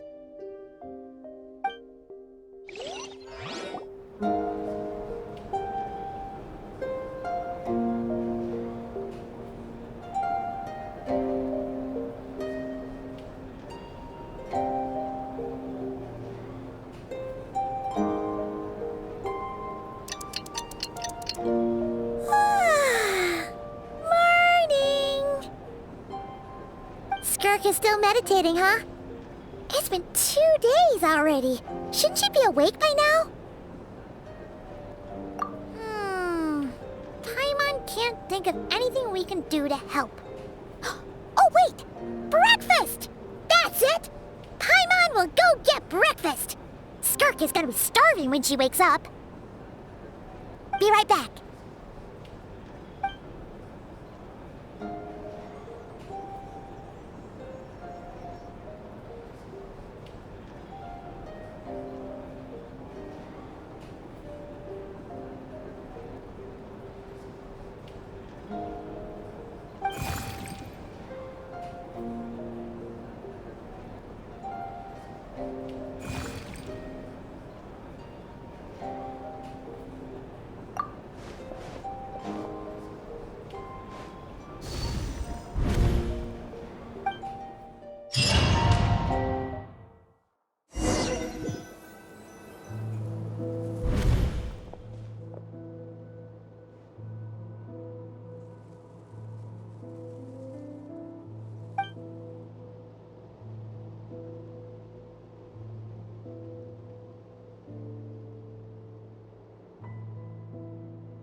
That's right.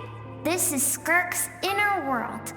Think of it as the threshold between the soul and dreams.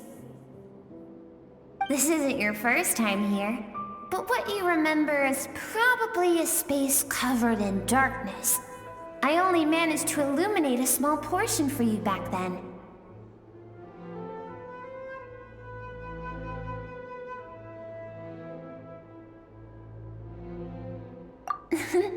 Actually, it's my first time talking to someone like this. I only managed to break free and bring you here because the injury weakened her power. I guess that's why I can speak again, too. Call it fate, if you want. I think that's the word they use in this world for lucky coincidences like this, right? Now, before I take you to her, I gotta ask. You're the first outside visitor to ever come here, so what's your impression of this place?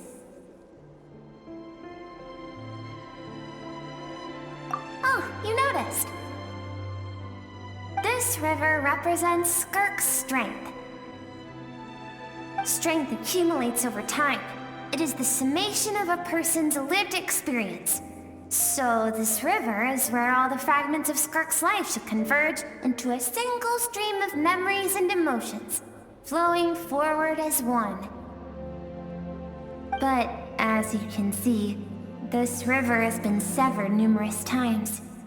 It's because Skirk doesn't like who she was in the past. When all she sees reflected in the river is a disgraceful shadow of who she was, she cuts through water and rock with the sword of reason, severs her connection with the past, and begins anew.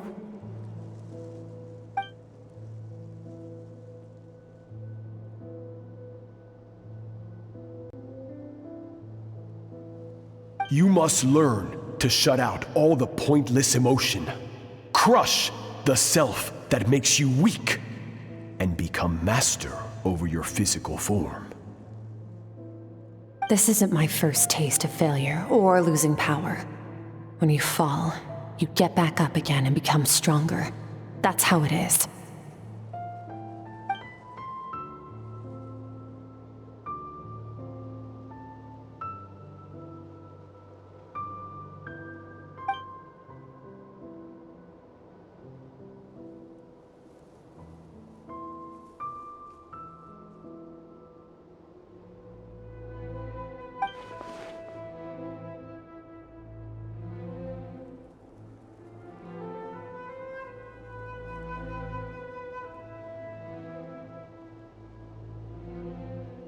The answer to one mystery invites another question, I see. Let's follow the river upstream. There among the cliffs, among the memories etched into her heart, lies the truth of it all. Soon, you'll understand everything.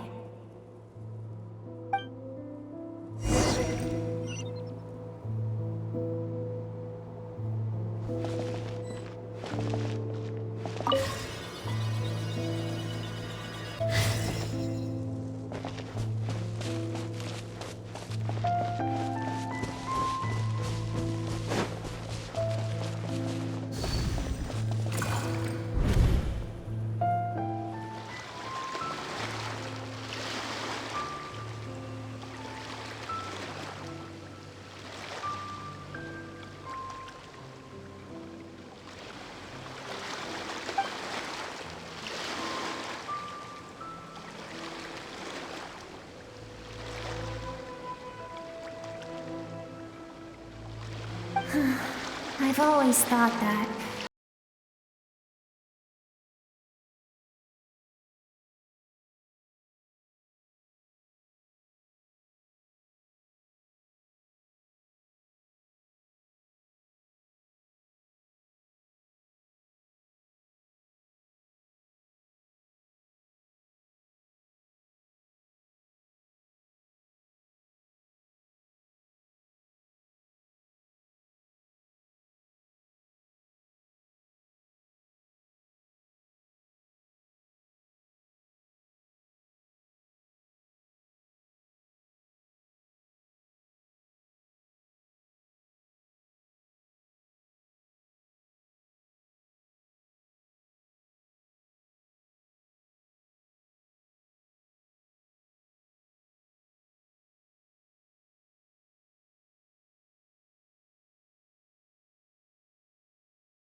on in her life. Let's keep going. It's still a long way to the source of the river.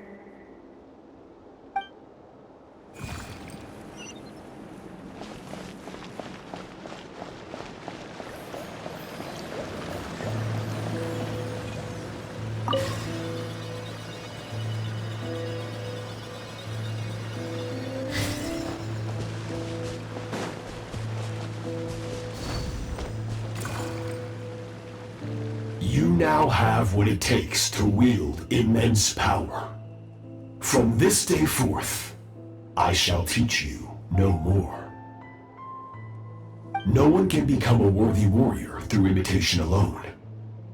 I have given you fangs and claws. Now, you must learn to hunt. You wish me to travel the world beyond on my own, Master? Indeed. Make new friends. Embark on your own journey. And piece together a new future from the shattered remnants of your past. We will still have contact through the abyss. But know this. One day, I will take the life you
That is what Skirk's master, the foul, Sertologi, looked like at one point in time. Of course, as a higher being, physical form is a triviality to him. He could appear as a beast, a human, or even a monster that defies description. The form you see him in here, clad in abyssal armor, is the one he usually wears when traveling through the stars.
keep going?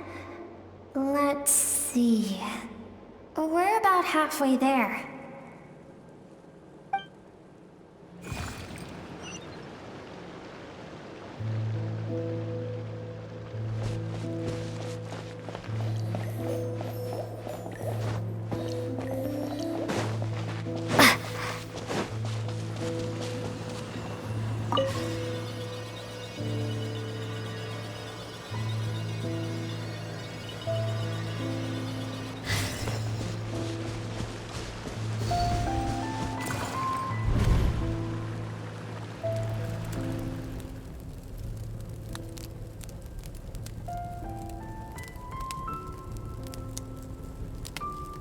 We've made it quite a ways already.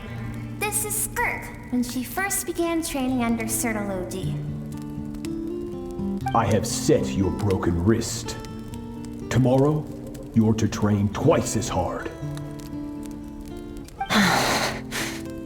No tears this time. Good. Attempting to garner sympathy through tears is a habit of the weak. A pitiful, useless ploy. Can I ask a question, Master? Why did you save me? I keep thinking, maybe it would be better if I had died. I wouldn't be haunted by that fire all the time. I wouldn't have to go on like this. I saved you because I have a plan for you. It has been too long since I fought a battle that demanded my full strength, and I hunger for it. Every so-called genius and prodigy I have faced has crumbled like sand underfoot. Before me, even fate bends the knee. So, I will teach you everything I know. Train you by whatever means necessary, in the hope that one day, you might surprise me. But I don't want to draw my sword against you, Master. What you want matters little. Among the boundless sea of stars, the cries of the weak are but faint murmurs that disappear into the void. You of all people know that well. Yes, Master. From that day forward, all she knew was grueling training, emptiness, and fatigue. After some time, her talent bloomed, and she gained control over her emotions, like her master. How should I put it? It was not that human emotion disappeared from her heart, but that reason came to dictate all she was allowed to feel. I suppose it was at this point that she became the Skirk you know today.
We're nearly there. I almost don't want to reach the end. Well, shall we? This is the final stretch.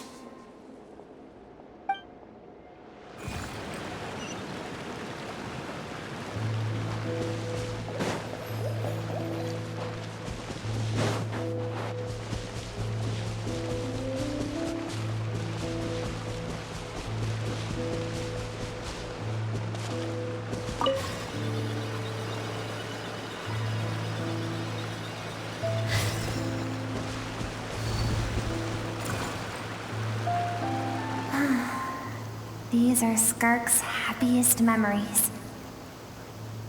What a simple and carefree time it was. Wisps of clouds dotted the sky. The sun bathed everything in golden light. And when song filled the air, not even the shyest of flowers could resist swaying along. This is Skirk's homeland. She was so curious about everything as a child, always skipping school to go exploring instead. There was so much to discover. The treasures at the bottom of the sea, the secrets beyond the stars, and that merchant ship packed with adults wearing those strange clothes. Yes, the ship. That was the beginning of the end. It was a spaceship. When it arrived, the people that disembarked wore smiles on their faces and spoke of friendship. They claimed to be merchants from a neighboring planet, looking to establish trade. Skirk's parents, her relatives, her neighbors, everyone welcomed the newcomers with open arms and allowed them to explore the planet. To them, the visitors were guests and should be treated with hospitality. No one had any idea of what was to come. Several months later, an army of unknown origin arrived without warning and carried out a ruthless campaign to destroy everything and everyone on the planet. Skirk had skipped school that day, like so many times before, so she was not caught in the immediate wave of destruction. But when she came home that day, only fire and ruin awaited her. Countless people cried out to her for help. People she knew and loved. Friends and relatives. The little girl who lived next door. The shop owner with the bad leg. The bad-tempered teacher she had made fun of just that morning. Their lives were discarded like worthless trash as the fire consumed one life after another. Skirk was helpless. All she could do was run. And so she did. She kept running until an unexpected figure crossed her path. If Sertology hadn't been there in that moment, the fire would have claimed her life too. And there she would have remained, left to rot in the scorched earth, with no answer as to why any of this was happening.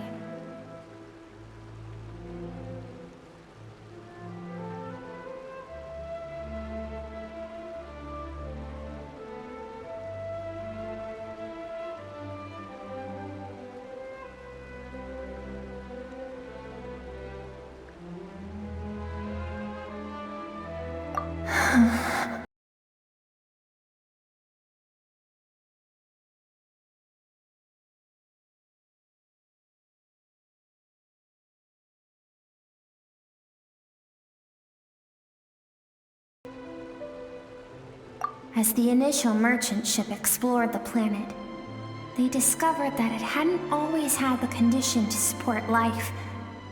Yet there was evidence of human activity, even during the periods of extreme heat or cold in the past. Further research revealed that, over time, the people of this planet had evolved the ability to adapt to any type of environment or energy source. For that reason, the outsiders viewed them as a potential threat and decided to eliminate them before the threat could rear its head. And so, the army was called, and the so-called danger was wiped from the face of the planet.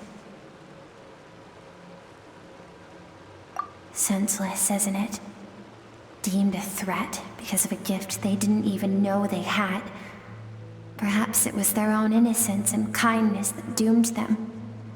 But in the end, that was lost to the blaze as well. If those with power get to decide good and evil, then all you can trust in is the sword in your hand.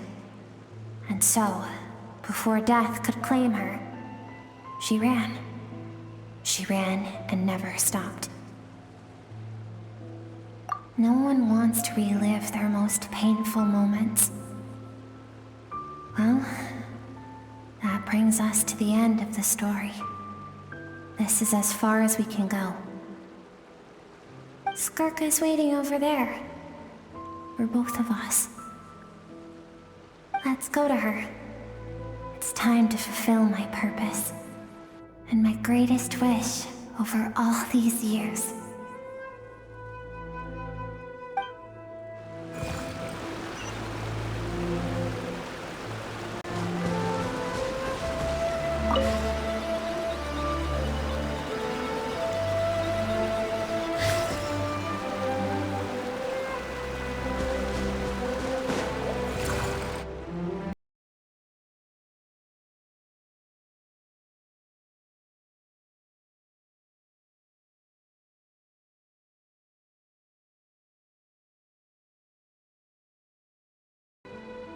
I have things to say to you.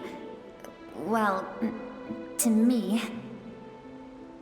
I want someone to witness our reconciliation, even if it takes an argument to get there.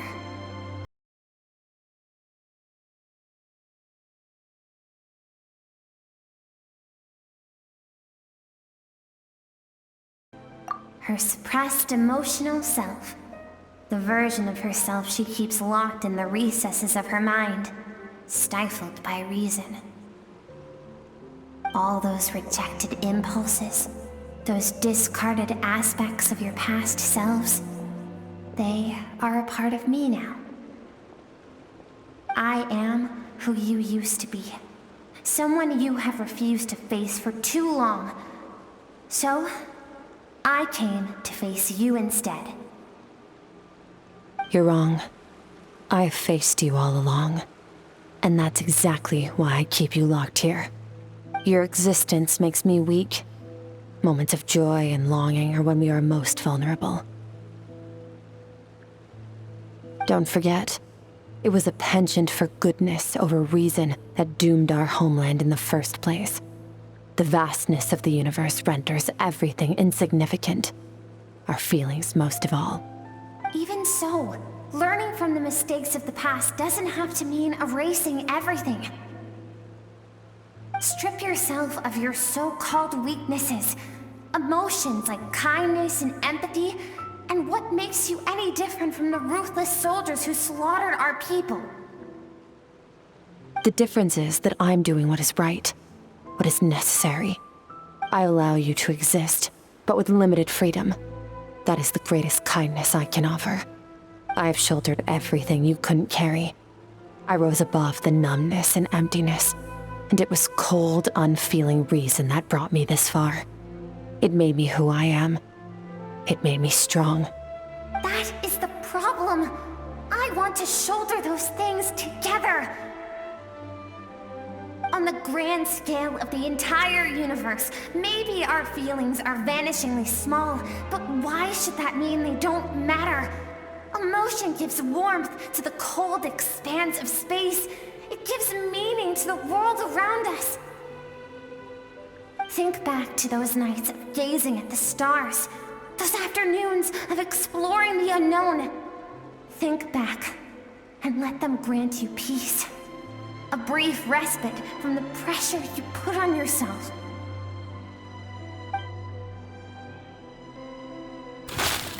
That isn't what we need. It's exactly what we need. Aren't you curious about why recovering your strength has taken longer than normal this time? Finally, you get to the important part. That is the only answer I came here to find. Then look around. Look at your inner world. You cast aside your dreams and curiosity, and in doing so, you lost your original motivation. You severed all connection to who you used to be, so you can no longer draw strength from your past. Now, The only things driving you forward are fear and survivor's guilt. But these cannot take you far enough. And so, this river, the source of your strength, grows more polluted by the day. And you think that means I should seek help from a weak little thing like you?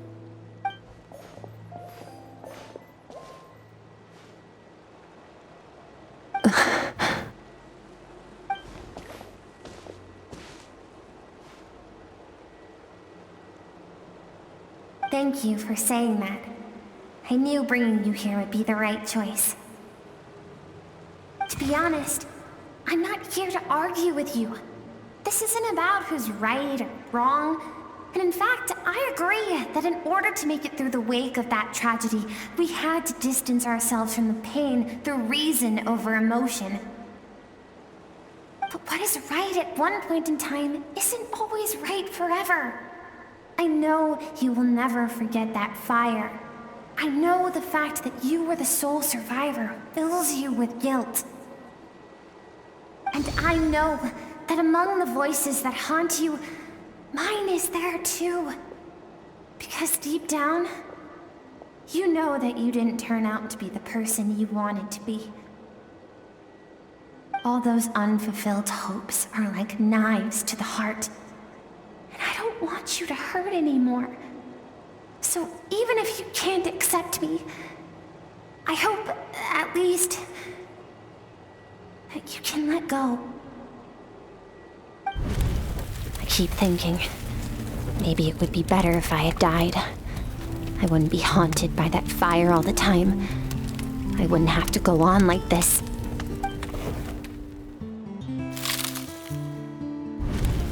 Your dad and I, we're not afraid to stare death in the face, but we need you to survive.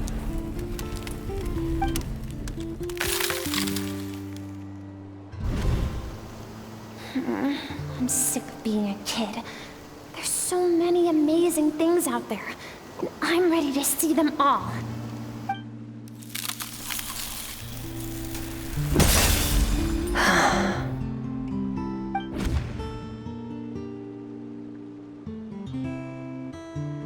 I remember.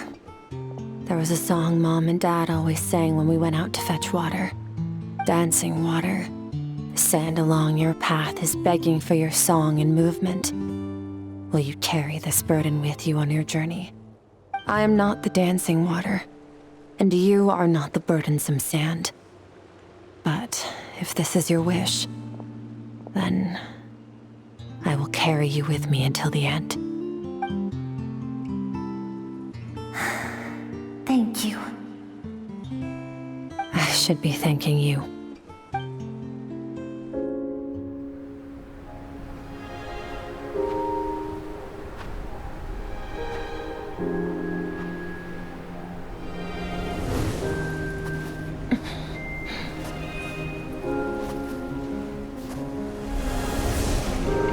Run, Skirk, run! Remember, leave no one alive! Heed my words, Skirk. Let fear take root in your soul. Did you survive? Why was it only you? Skirk, did you become a positive light in this world?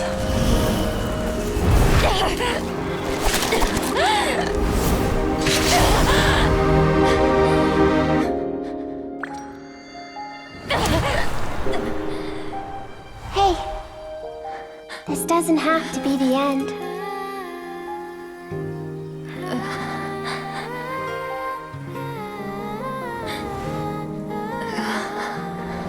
Life is a gift. Don't let darkness claim it.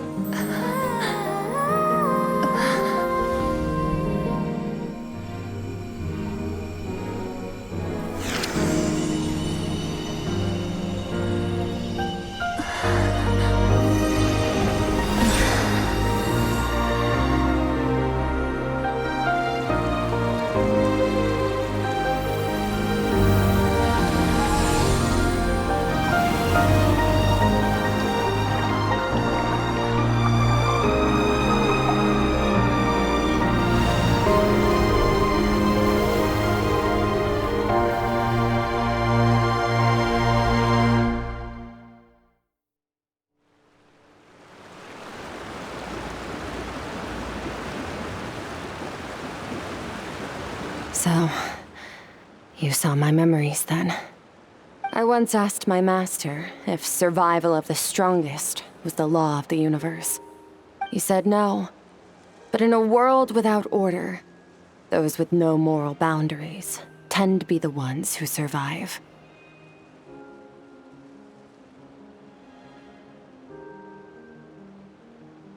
That's why, after hearing his answer, an idea came to mind.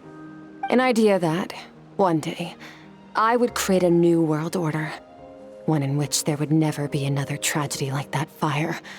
One in which power was not the law of the land. But that means I must defeat him. Because my master, Sertologi, is, at the core, a defier of all rules and order.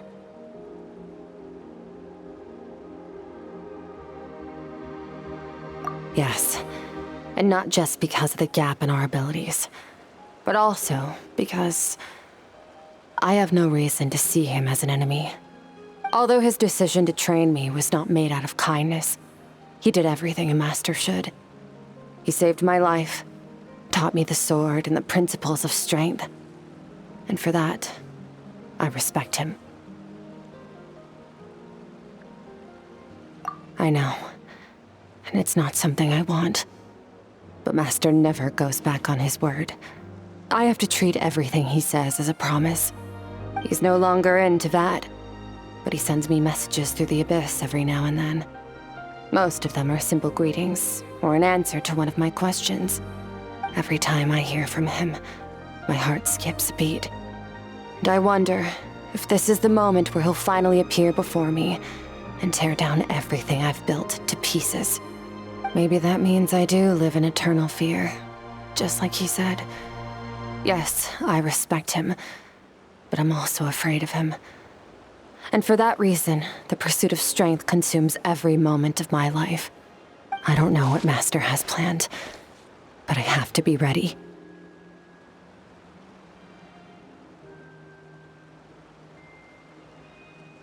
Help me? Why? This isn't your fight.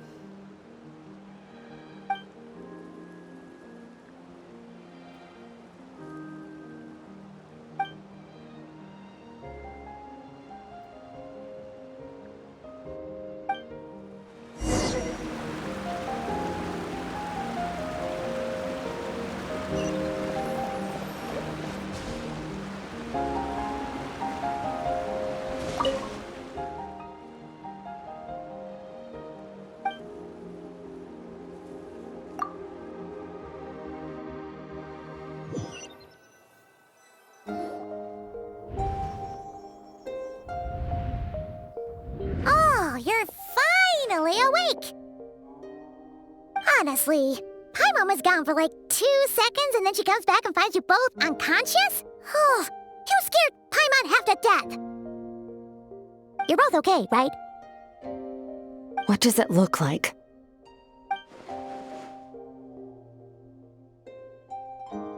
Only water from the source can cleanse the rot and filth that flows from the past into the future. I taught you to incorporate the experiences from your journey into how you fight. I suppose what happened today will become an inseparable part of who I am. Okay, so Paimon feels like she's missing some important context. But whatever. Paimon brought back tons of delicious snacks! Let's dig in!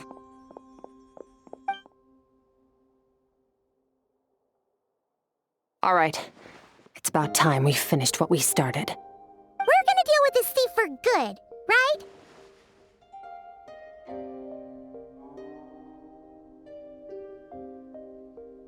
This time, I'm not going to tell you to hold back.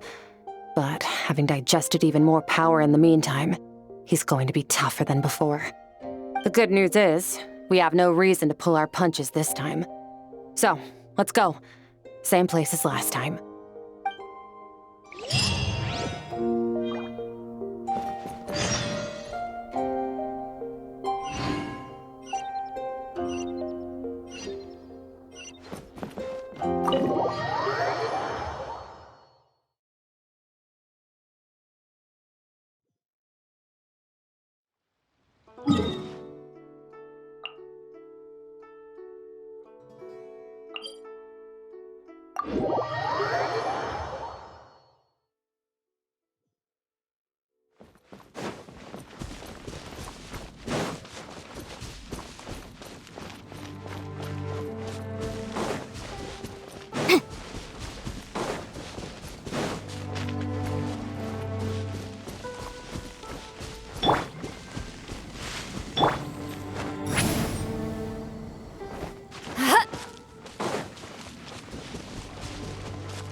Wait, isn't that the form the all-devouring narwhal changed into? How come he knows that, too? Really? So, you're telling Paimon that giant whale and this guy can both turn into the fowl? How does that work? It's a subconscious instinct. Any intelligent being who longs for his level of strength is bound to mimic his appearance. It's a natural response after encountering someone as powerful as Master. To them, he represents ultimate power. We know the person before us has encountered Master, and we know he stole a portion of my power. So it's not surprising that he would assume this form. Okay. Oh, the closer Paimon looks, the more intimidating it gets. Nervalette isn't here this time, so it's up to us. He won't have the nerve to steal again after we're done with him. Let's teach this guy a lesson.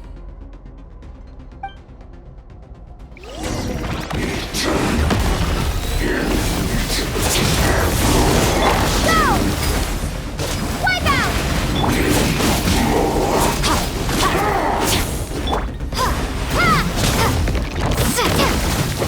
Water jet!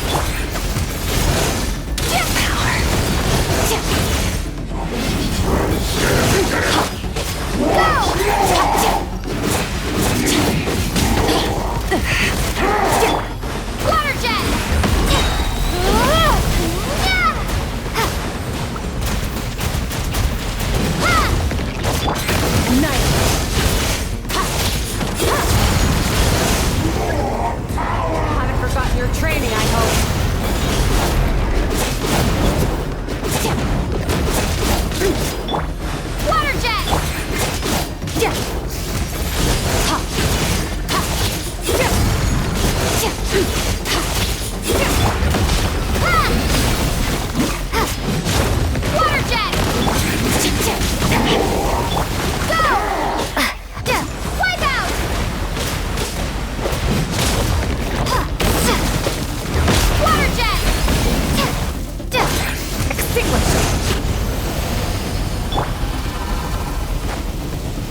had enough of my power?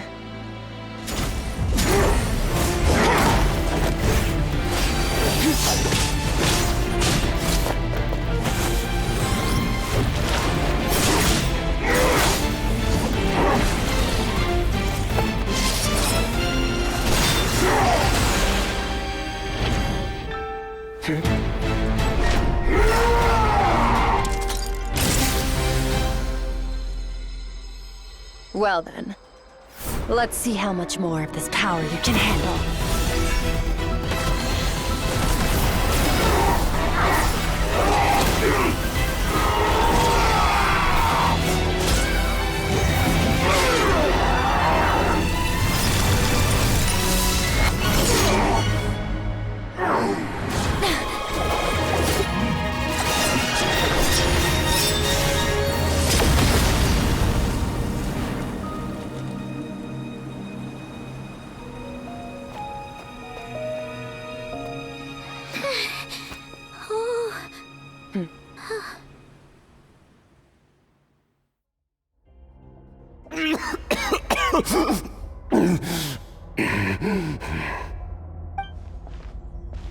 Well, have you come to your senses? You saw that my body was at its limit. So, you deliberately channeled your power into me, knowing that it would destroy my shell from within. Such power, such keen battle instincts. So you must be... Skirk, Sertologi's disciple. How long has it been? How long has he been away from Tevat? Hundreds of years. Hundreds? Sorry, it's a lot to take in. I should introduce myself. I am Skofnungar, a friend of your master and one of his followers. This is the first time I've heard your name, Skirk. But hundreds of years ago, I knew you existed. And I knew you would come here. Hundreds of years ago? Sounds like you and Master have quite the history. Care to tell us about it? Of course. Might as well take advantage of a clear head while I can. The story starts a long, long time ago. I was born into a noble family in Conria. As the eldest son, I was set to inherit our title. But I contracted an incurable illness as a child, and everyone gave up on me. I trained the sword harder than anyone else, defeated all of my peers. But it was all in vain. When other people looked at me, all I saw in their eyes was pity or a strange glee in my misfortune. Even my parents were just waiting for me to die. Over time, my heart hardened, and I became aimless. That was the point where I met your master, Sertologi. We were similar in age, but different in background. He was born in prison, the son of criminals who had been sentenced to death. He spent his childhood wandering the streets, facing more criticism than the literary works in the Universitas Magistrorum.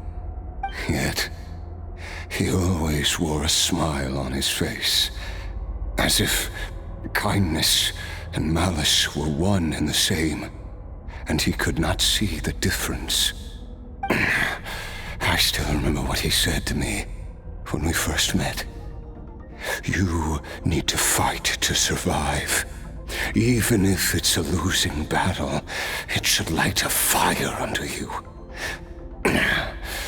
How can you sit back like this and go down without a fight? That does sound like something he would say. He was the first to acknowledge that I was worth something, and he inspired me to keep going. When we sparred together, It was the first time I'd actually felt the thrill of combat. When I was 10, he stole forbidden research materials and managed to cure my illness. It was like there was nothing in this world he couldn't accomplish. When it came to the human form, he was always intent on pushing the boundaries of possibility. But somewhere along the way, I fell behind. My talents were nothing compared to his, and at some point, I realized he had pulled so far ahead, I was too embarrassed to even ask him to spar. After his grand endeavor was successful, he sought me out and said to me, "This planet no longer holds anything of interest to me, so I'm leaving. But first, I have an offer. I can use a power I have just refined to break the curse of immortality for you. Your death was once what we worked so hard to prevent. But the immortality you now face is a different kind of pain altogether." I'll pass. Immortality doesn't sound so bad to me.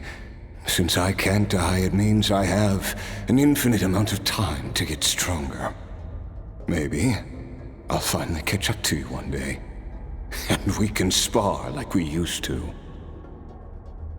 Are you sure? I cannot say when I will return. Your body, or rather, your soul, might not be able to withstand this curse. All I can do is try.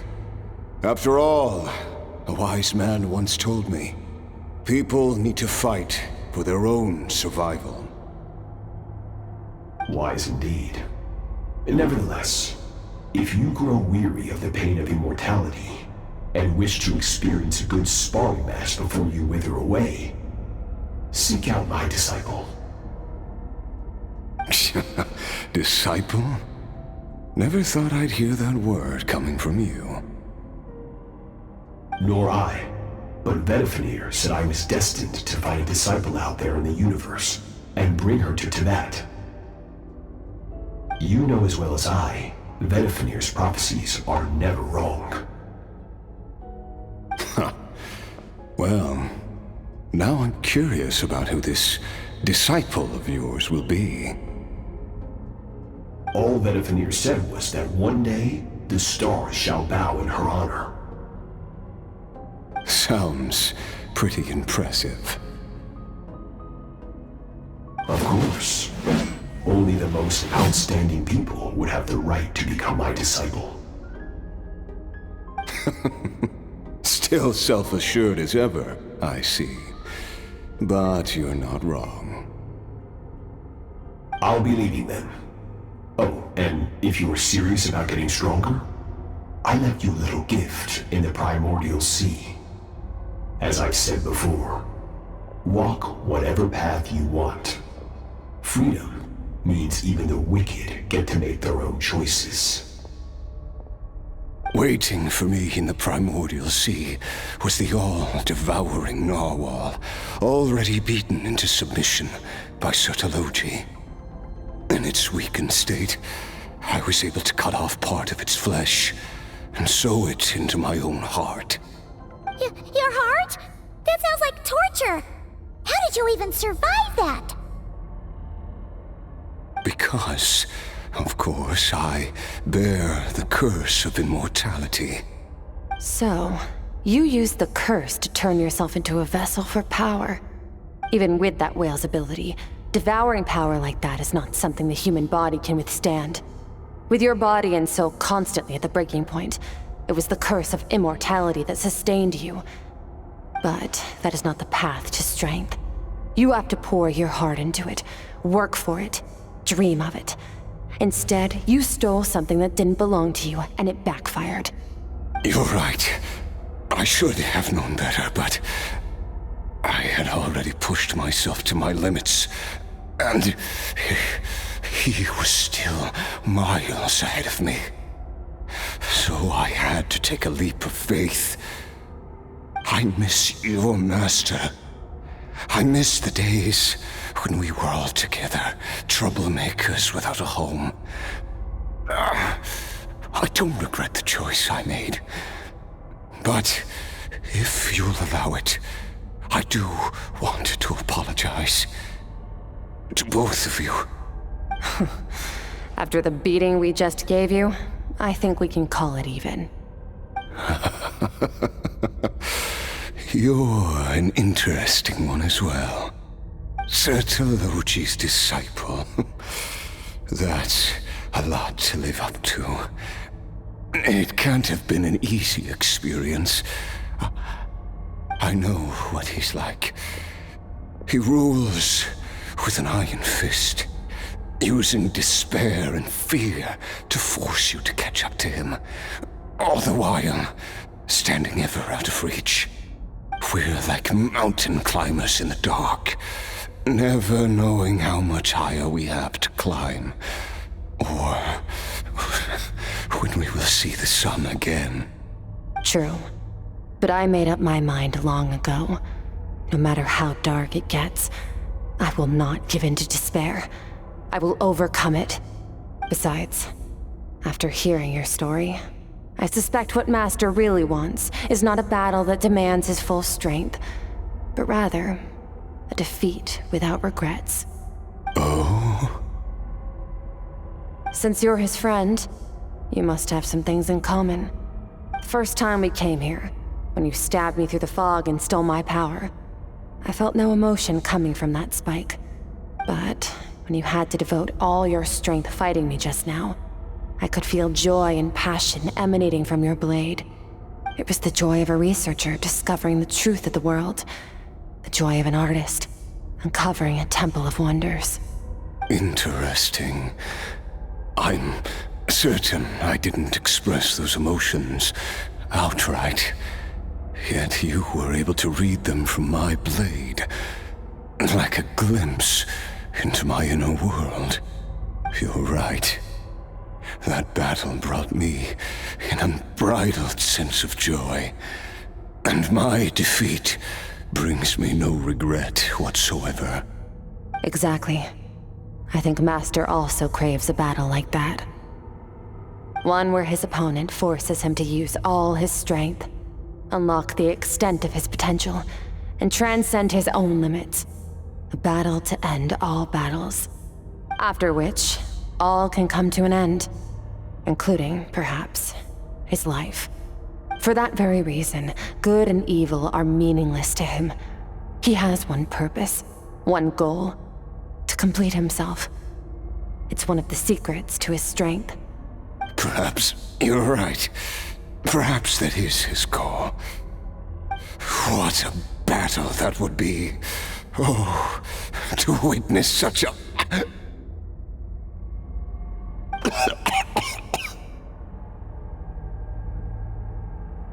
Are you okay? Too many different kinds of power are surging through my body. The curse of immortality allows it all to coexist, but it does not remove the pain. I won't be able to hold on to my sanity for much longer. What a shame. I would have loved to witness that battle. Sertologi once offered to free me from this curse. Now, I must ask that of you, Skirk. Can you release me from the pain? I can, but not through death, if that's what you are hoping for. It's not a suitable punishment for your crime. As an alternative, I can take your consciousness, along with all the power you've consumed, and smash it to pieces. The impurities will dissipate, and under the curse of immortality, your mind and body will regenerate. When that process is complete, you will be back to who you were before, no longer tortured by powers you can't control. But it will be a time-consuming and painful process. The decision is yours to make. I accept. And who knows? Perhaps I'll wake up in time to witness your great battle with Sertologi. I have faith that you'll be able to stand against him one day. Though I know it'll be a long and arduous road. If we are climbers in the dark, it appears the dawn has finally broken for me. But your ascent continues. At least, it looks like you are not alone on your journey. I will reach the top of this mountain, no matter what it takes. And you, Skofnunger, will be my witness at the end of all things. That's finally over. Let's get out of here. Huh! At least we don't have to make a mad dash for the exit like last time.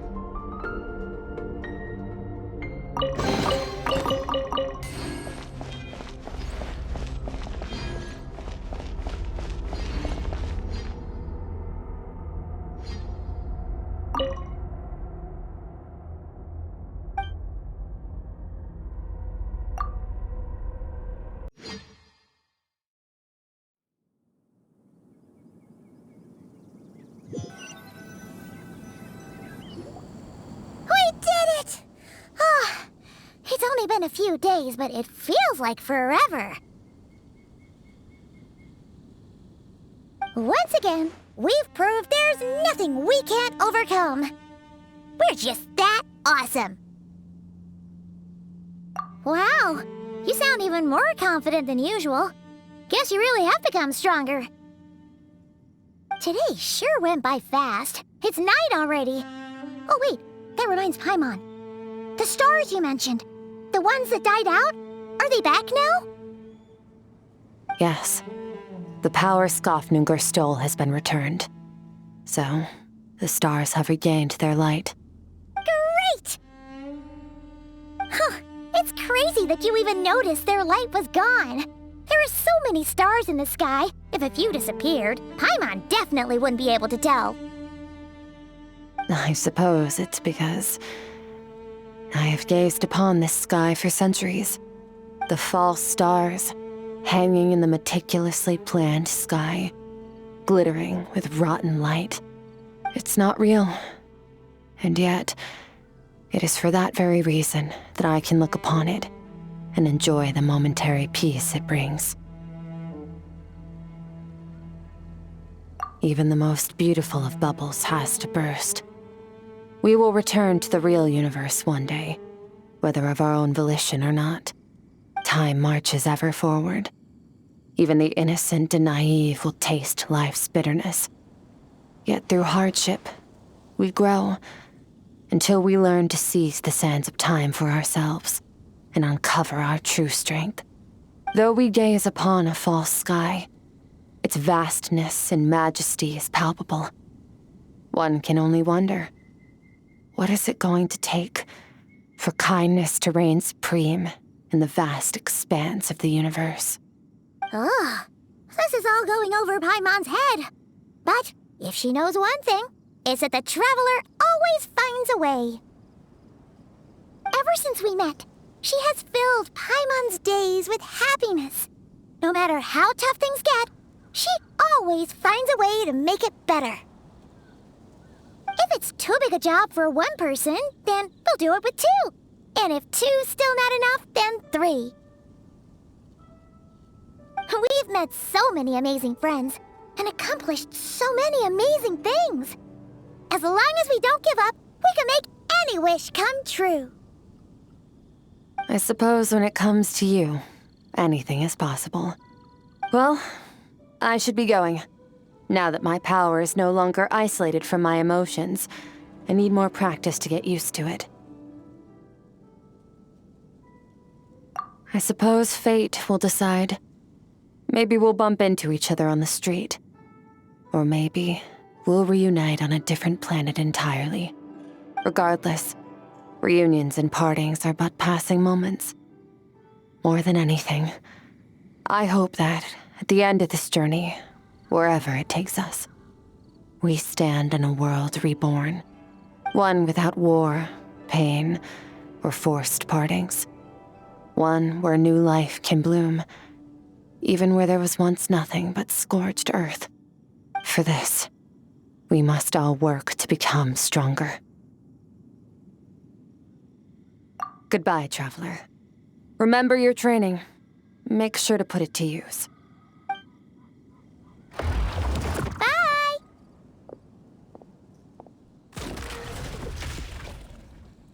Is it just Paimon, or is she being nicer than before? We definitely count as friends after all that, don't you think? Hey, what do you think about camping here tonight? There's nothing quite like sleeping under the stars. Come tomorrow, we can continue our journey. Oh, and since Paimon treated you to that super nice meal at Wanmin Restaurant, it's about time you returned the favor.